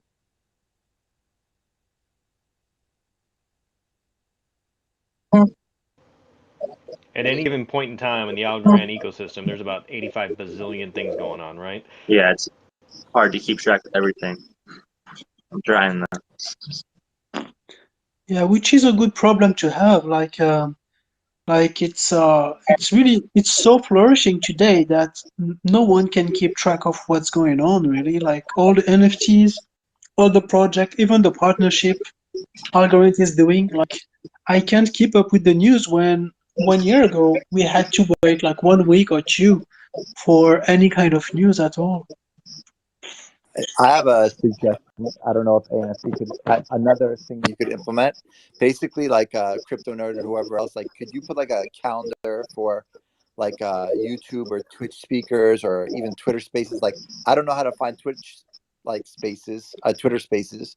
There's no like search for Twitter Spaces, you know. Yeah, so so good to have. we're adding, actually, that's something we do plan on integrating with our mainnet. It's going to be an event space where we have listings for the virtual reality galleries, where we have listings for upcoming YouTube shows, we have listings for actual real world events. The calendar and Unfolded and another third party over in Portland, we're working on putting together actually an incubation event for artists in person to kind of come and learn about cryptocurrency and get started on minting. So we have a space with internet access, private, we'll be able to bring in 10 to 20 artists and have a real close knit environment where we can just get everybody on the same page and share what we know. So that's something we're working on for the first week in November. But yeah, then by having that event, we kind of need to integrate more features like that to showcase other events, work with other speakers, and get that going. Definitely a priority. Events and speakers and promoters within the space definitely hold just as much value as artists. Yeah, man, I love the calendar. Appreciate that. How many people on your team now? Currently, there's 4 of us. We started off with 5 founders, and with some changes and the project taking off, we needed to dedicate some more time that some of the original founders weren't able to really focus all their time on. So those people stepped back and allowed us to kind of work with a few other people. So we got Loaf Pickle is a major contributor. Jordan Kaufman, he's a huge supporter. And then How I Make an NFT has been a major help for us. And then originally we had Algo Collector and Frida with Algorand Frozen Coin. And Algo Collector, he originally knew that he wasn't going to be able to do full time on this project. Just ended up stepping back for his own collecting purposes, and then Frida wanted to focus more on her projects. So we still cross promote and cross integrate our platforms and work together as best we can.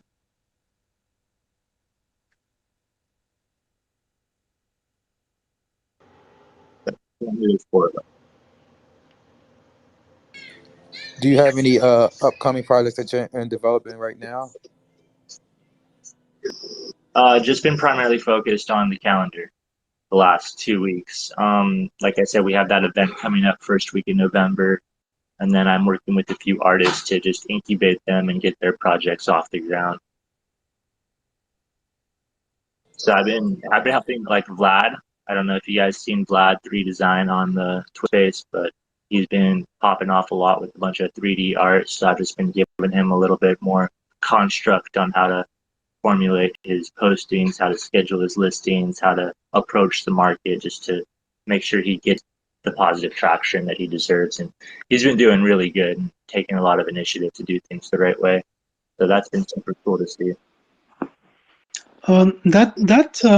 Actually, it's very interesting. If you could educate the community on what are the main concepts when you have to launch an NFT, like how to build a good timing, and yeah, a lot of it. Very interesting. Yeah, so I don't know if you guys saw my little contest that I did last week, but I just did a 20 Algo contest. Just, hey guys, post your roadmap, because a lot of people just did not have a roadmap when I first came into this space. And that was the first thing I did before I minted an NFC, was I wrote out my roadmap. I said, this is what I'm going to do. This is how I'm going to do it. And then I just started doing it. And then obviously those plans can change. And so when that happens, I'll just go in and update my roadmap and let people know, hey guys, updated my roadmap. This is now the focus of this project. You know, we maintain continual progress on that road that we're heading, and roads split and go different directions sometimes. So that's all part of the process. But having something where people can go and look at what your project is doing is super important, I feel, especially for these new projects, just to have that information available for collectors right off the bat.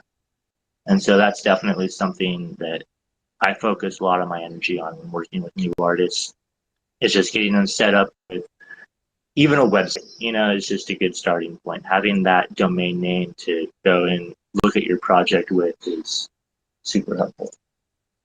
Thank you very much. That is very valuable what you just said, because the value of the first NFT that is bought is relative to all the knowledge around the roadmap. So that's key. And I don't know if all the NFT creators know exactly how important it is. And yeah, that's so helpful. I'm going to say that probably about 10% of the NFT creators even know what a roadmap is. Wow. Yeah. Yeah, that's really telling, especially on the algo side of things. So, question: what is your screening process as far as you receiving submissions for upcoming drops and stuff? Because I mean, this space is still relatively new. I only been involved in algo to collect the NFTs and stuff, and I just want to know, is there any type of screening process that you have as far as making sure that, no one's not getting over on other people and stuff like that? So what I do when everyone submits a gallery listing is I just do basic image reverse searching. That's pretty much the only filtration I can use at the moment. Just because I'm trying to onboard and get all the artists listed. If I see someone that is ripping off someone else's art, or they have drama rising up in the scene, or they're not sticking to their schedule on their drops, or they're just using it for excessive promotion of their projects, then I will restrict access. But currently, I have not had to restrict anyone's access. But yeah, actually, I almost made a post this morning about something. oh yeah, I made a post about someone not coming through. I deleted the post, obviously, but I was just frustrated because someone made a drop that was supposed to happen later today, and they went and dropped it 12 hours ahead of time, and I'm just like, why? Why didn't you just edit the time of your drop? Okay. Thank you. But yeah, no, I haven't had any I'm issues sure the with. community will value you being accurate on your timeliness. That way your information is valuable to us. Yeah, no, it's really important for people to have proper time listed on their projects, or it makes it challenging for collectors and other artists to plan their drops around that. Because I've noticed a lot more artists and collectors, or a lot more of the artists specifically, are starting to plan their drops so they don't over cross other people's drops, and it's been a lot more of a respectful environment the last week with the timing of things I've noticed, which is good.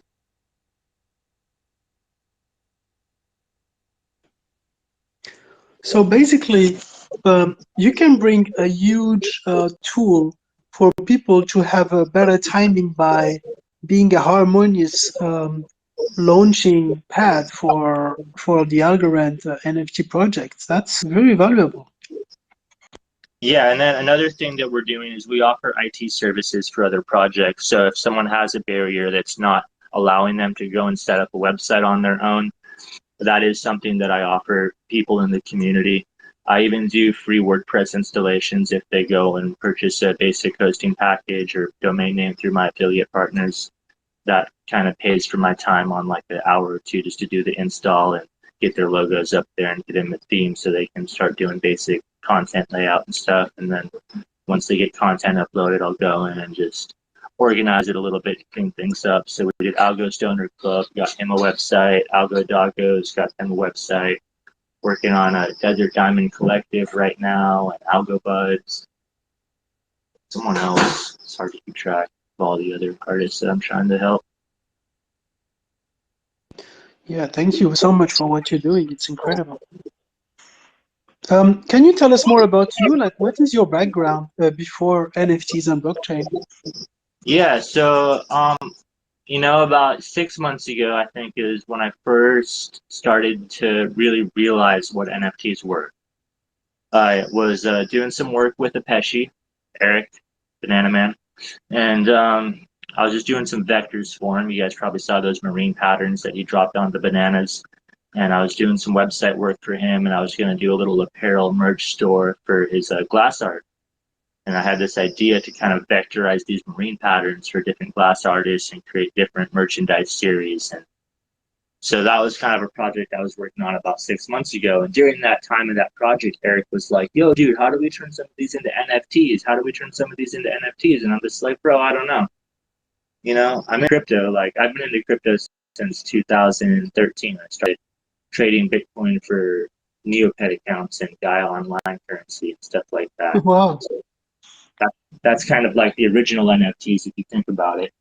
But super illegal. Would not recommend anyone do that. I was 14 years old at the time, not really knowing what I was doing.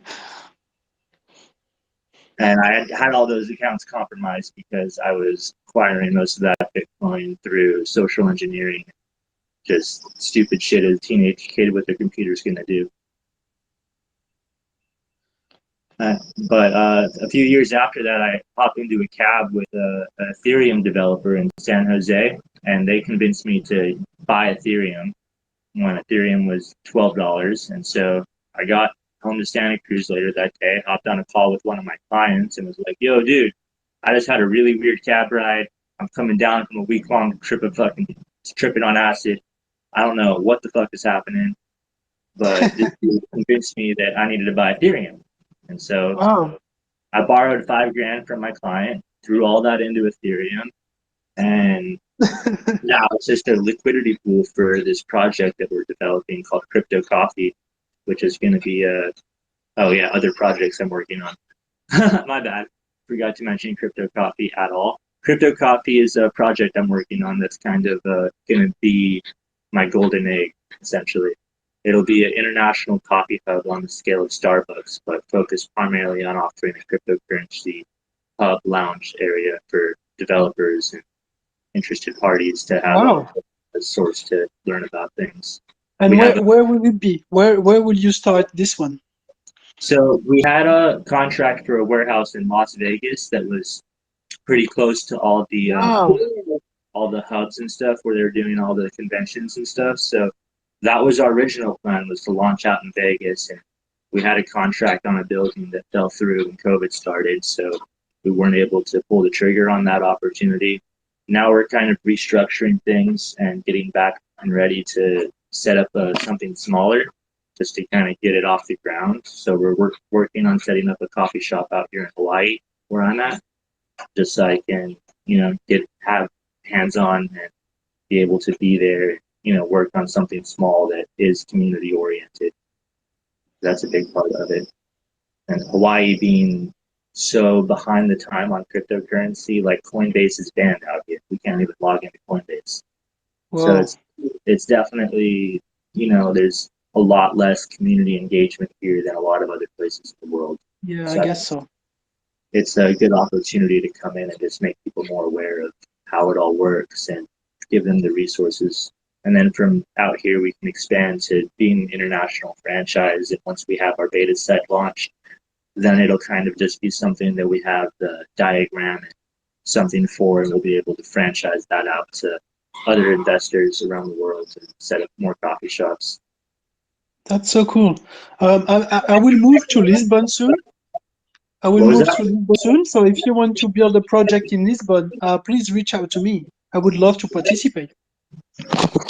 Yeah, definitely. Let me make sure I'm following you. I just kind of just saw the chat and joined on. That sounds so cool. Follow. I'm following on. I also wanted to quickly share if we have any inspiring writers or anyone interested in being a Algo Pulse ambassador or writer, please apply at algopulse.io. We get some more Let's go ahead. info behind Algo Pulse. Pull out the old fucking pen and paper journalism fucking shit, huh? We'll be right. We're going to incentivize people to write Medium articles about upcoming projects on the Algorand ecosystem. Essentially, Algo Pulse will work as a DAO in market making and launchpad.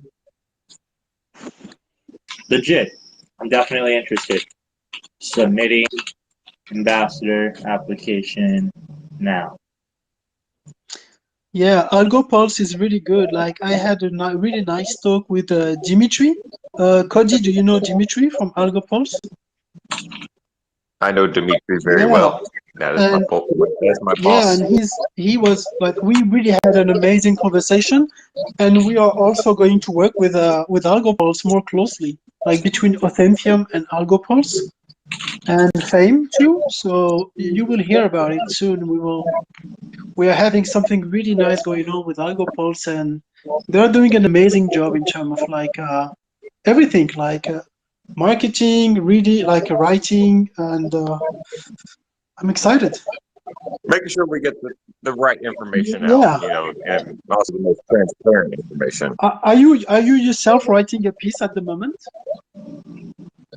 Not at the moment.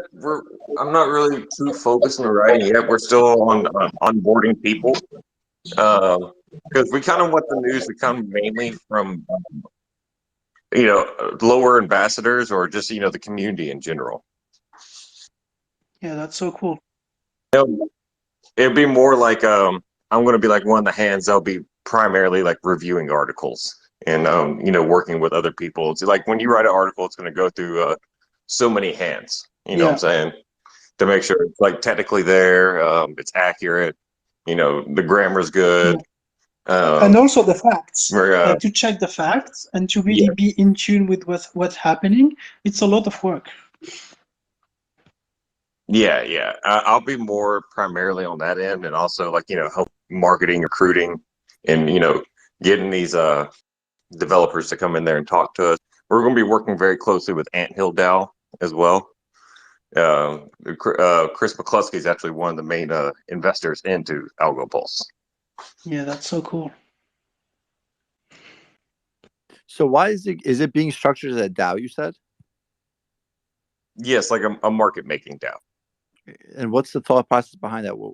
I'm trying to comprehend where that fits. Like, what is the, how does that work? I'm just trying to understand the whole entire thing. So let's say you make a project, and you got the technical structures, but you don't have the marketing structures. The way to get the word out, get some extra funding without being a whole bunch of VCs worried about dumping on you. That's essentially how a DAO works. It's a decentralized, autonomous organization. So every time you own some Pulse, you use Pulse to vote on who we're going to onboard onto our Pulse launch pad. You know what I'm saying? What the community truly believes, something truly decentralized. It's almost like a crypto hedge fund, except anyone can participate.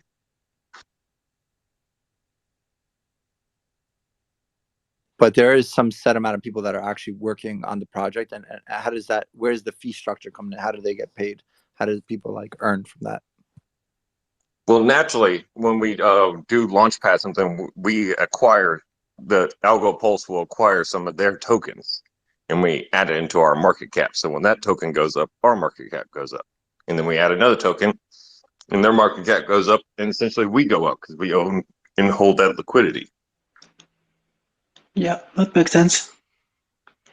So what are you looking to invest in particular, like new NFT projects or new websites or new dApps?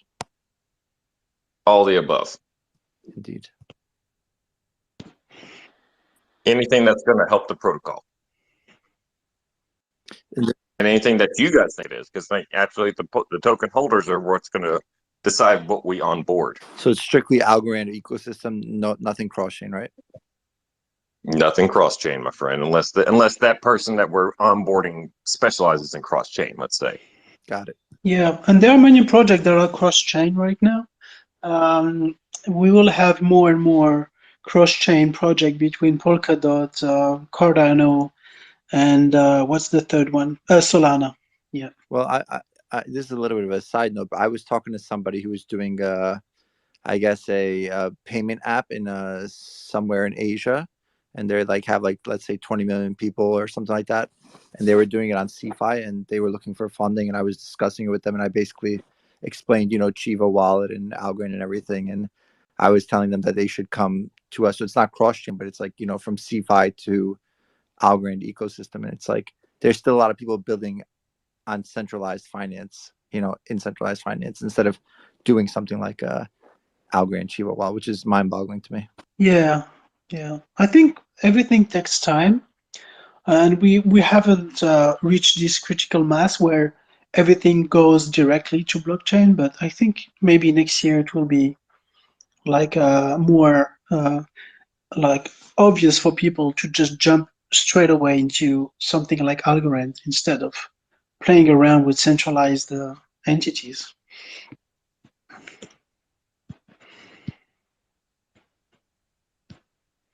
Yeah.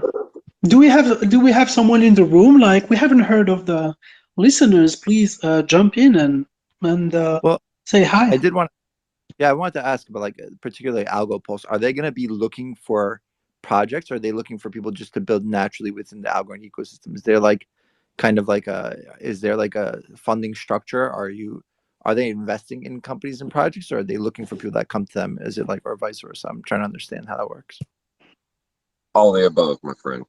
Nice. We naturally can help with funding because we'll be working with Anthill DAO, which is an actual, launch pad. You know what I'm saying? We're just going to be handling more of the marketing structure for them. You know what I'm saying? In a sense. But yeah, Anthill DAO is designed to be a funding launch pad.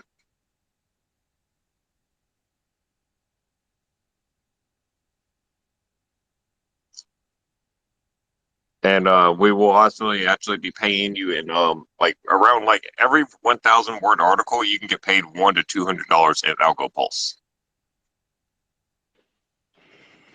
Yeah, I know Algo Pulse is it will be a big project going on for the Algorand ecosystem. So, yeah. Yeah, and then if you go through our launch pad and stuff like that, we'll go through and give you like a more detailed audit than you would get from a traditional audit. You know what I'm saying? Because we got people on there that are like really good. They're building our launch pad and our website and our code. and they'll go through the contracts that they share on GitHub, and then we'll all go through like not just that, but the team itself. Something that a normal audit wouldn't typically give you, and then we give you that little Algo Pulse seal, let you know like, hey, this is a safe project. You're not going to get rug pulled on this. You know what I'm saying? Like every check meets the box that you would be looking for when you're investing into an early Two project. questions. First of all, did you guys get initial funding somehow from Borderless Cap, or did I misread that? Was there some sort of funding coming from Borderless Cap? Borderless Cap, I can't pronounce it. Yes, we got funding like a little bit all over the place. We got a big team. Nice. And also like NFT projects, how would they like approach you? Like if they wanted to like do something like marketing, etc. Like how would NFT projects, like how would they fit into your scheme? Well, naturally, popular ones that are doing well in the market, you know what I'm saying? Ones that are getting not recognition from maybe even Algorand themselves, kind of like how, like, Papa Silvio just put on an Algo house on his profile picture, It could be any sort of news that could be Algo related, you know what I'm saying? And it's as long as it's factual and, somewhat insightful, it could reach one of our mainstream articles. Nice. Yes. Do Algo have any intentions on coming up like with a beyond bank protocol, something like a Aave? Yes. There's Algo Fi and Folks Finance in the works. Okay, thank you. And Exa Finance too. Long term, they will plan something like that. Yeah.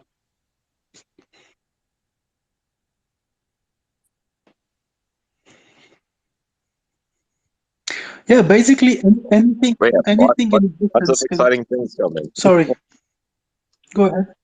No, that's it. I was just saying lots of exciting things. Yeah. I shared in chat. Yeah, I think this year is the year where even this season, like this winter, will be the moment where everything you see on other blockchain, you can make it better, faster, safer, cheaper on Algorand. So we will have a huge growth in the ecosystem. It's already growing fast, but it will be much faster after the Decipher meeting in Miami. Like, actually, who is going to Decipher? Who will be there? I'm going. Yeah, love it. I will be there too. I just received my invitation. Yeah, I gotta wait till they resell tickets, but yeah, Algo Pulse is sending me out there. We're gonna it's gonna be a That's so good time. cool. Yeah, that's awesome. Who will be there? Anybody else in the room from the listeners? It's 27th of November, Miami, the Decipher meeting. Anyone? Yeah, I'm not gonna listen to Papa Silvio talk. My Yeah. mic has been off. Sorry, guys. I've been talking to the broken mic for hours. Sorry. No, you're good. I was gonna say we got someone from our team going down there. Jordan Kaufman's heading down. That's cool. Let me know who it is, so I will meet him there. Yeah, definitely. We'll be doing a lot of posts about that as soon as we secure his ticket. Right now, we're just waiting for that new line of tickets to be released, but we'll be on that as soon as they come out. So cool. Yeah, and then I was going to actually ask WGMI what it would take to get the calendar involved with Algo Pulse and have that as part of an onboarding project. We just released a ACAL coin yesterday with the 100,000 supply to be used for website features and stuff like that for artists, and have some distribution plans for it, but we're just trying to get all of it dialed in really still. Definitely speak with Dimitri, and I'm pretty sure he could send you on to he's the one that's gonna be in charge of something like that for right now. Reach out. That's something that we're trying to. Yeah, just if you got Telegram, he's really active on there. Killer. Well, I just submitted an ambassador application here a bit ago too. I got a lot of experience in journalism, so it wouldn't hurt to share that with you guys. That's cool. Oh, most definitely, man. Yeah, we need people. We need writers. Like, if you guys are interested in writing, like, we need writers. Anyone. Yeah. A lot of what I did for years was just writing. Yeah, and then we're like I said, we're compensating well, especially if you get the ambassador one. You'll get a nice cut. You know what I'm saying? And I'm sure because we need them. You know. Yeah, I'm sure it'll provide synergy too for a lot of the projects I'm working on. Yeah. Koji, do you have like any news about the Algo Pulse token? Do they have a token? Will they have a token? Something like that? Yes, we will have a token. That's cool. Yeah, please let me know because I think that's the one I need. Well, you'll earn it if you write articles. We pay you $100 to $200 in Pulse per 1,000 word article,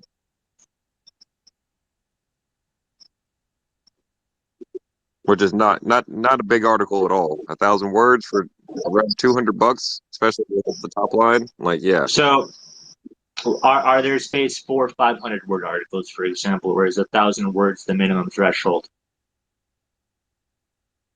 I believe 1,000 words is at least the threshold because we're not just trying to drop like a whole bunch of like just quickly written stuff. I would say. But afterwards there will be staking and everything else that go with it. Yeah, I was just curious. Just being a writer and journalist for 5 years, I've noticed a lot of the 1,000-word articles don't get as much views or screen time even as some of the lesser word articles. Yeah, like I said, we're gonna have all kinds of different forms. Like they got a guy that's pretty high, and like whatever article you write will also go in our podcast. And that's and also our videos they plan on producing, which are gonna be very high quality, extremely high quality. Yeah, no, that was just like an observation from multiple industries of blogging for them, and just kind of wanted to relay that because TLDR is just a concept that most of the consumers are going to have when they see 1,000 words on a screen. Yeah, I think with the longer word articles, it's just going to be the more. We just want to make sure we got every technical aspect we can in those, and then we're going to naturally have like I said, videos and podcasts for like more easier to digest content for the for the. I mean, in my opinion, like if you're willing to read and you like to read, 1,000 word article is not going to really bother you. Yeah, but the majority of the consumers out there don't like to do that. Yeah, exactly. But if you do usually like easy to digest content, like quick, more absorbable, they're gonna turn the video or a podcast or something like I was just making sure there was going to be some format of easier to digest information besides just a compound of 1,000-word articles after 1,000-word articles. I think 1,000 words is just like a rough area. Like I'm pretty sure if you hit like 800, it's not a big deal. You know what I'm saying? Yeah. I think to have the technical analysis and stuff for it, but it was just a thought process coming from my background writing and stuff for other blogs. Well, what I'm telling you is just pretty much stuff like that's fairly off our light paper. You know what I'm saying? I'm pretty sure everything is, naturally, like anything is subject to change, and depending on what you're writing about as well, right, too. Definitely. Yeah, no, just a quick observation there. I'm really looking forward to seeing you guys launch and start curating a bunch of information and joining you guys to curate information. So, yeah, just wanted to throw that out there. Yeah, and especially like I said, as far as like project and stuff like that, you'd have to get like with like Dimitri or possibly even Chris. You know what I'm saying? I'll reach out to you guys more directly involving that. Yeah. I'm pretty sure we're going to be looking into that right now. I think right now what we're trying to do is essentially get content ready. You know what I'm saying? And then when we get the launch pad essentially finished built, then we're going to start definitely looking for like onboarding. I feel you completely. I'm not even looking to onboard until I get my content ready. Exactly. So that's how that works. I'm going to hop off here. I got to go run to get some coffee, and then I got to get on the scissor work and trim some leaves. Thank you for joining, my friend. That was a really very interesting input that you brought to the community. And please come back next weekend or on Thursday. Yeah, definitely. We'll try and tune in next week, and then I'm also going to try and host one of these later on today and later on this week as well with our team to Cool. answer I will questions. follow your website. What was that? Yeah, good stuff. I will follow your website. Like I will keep an eye on the calendar. Roger, I appreciate it. Thank you, everyone, for having me Thank on you. and talking. Have Cheers. a good evening. Cheers. Morning here.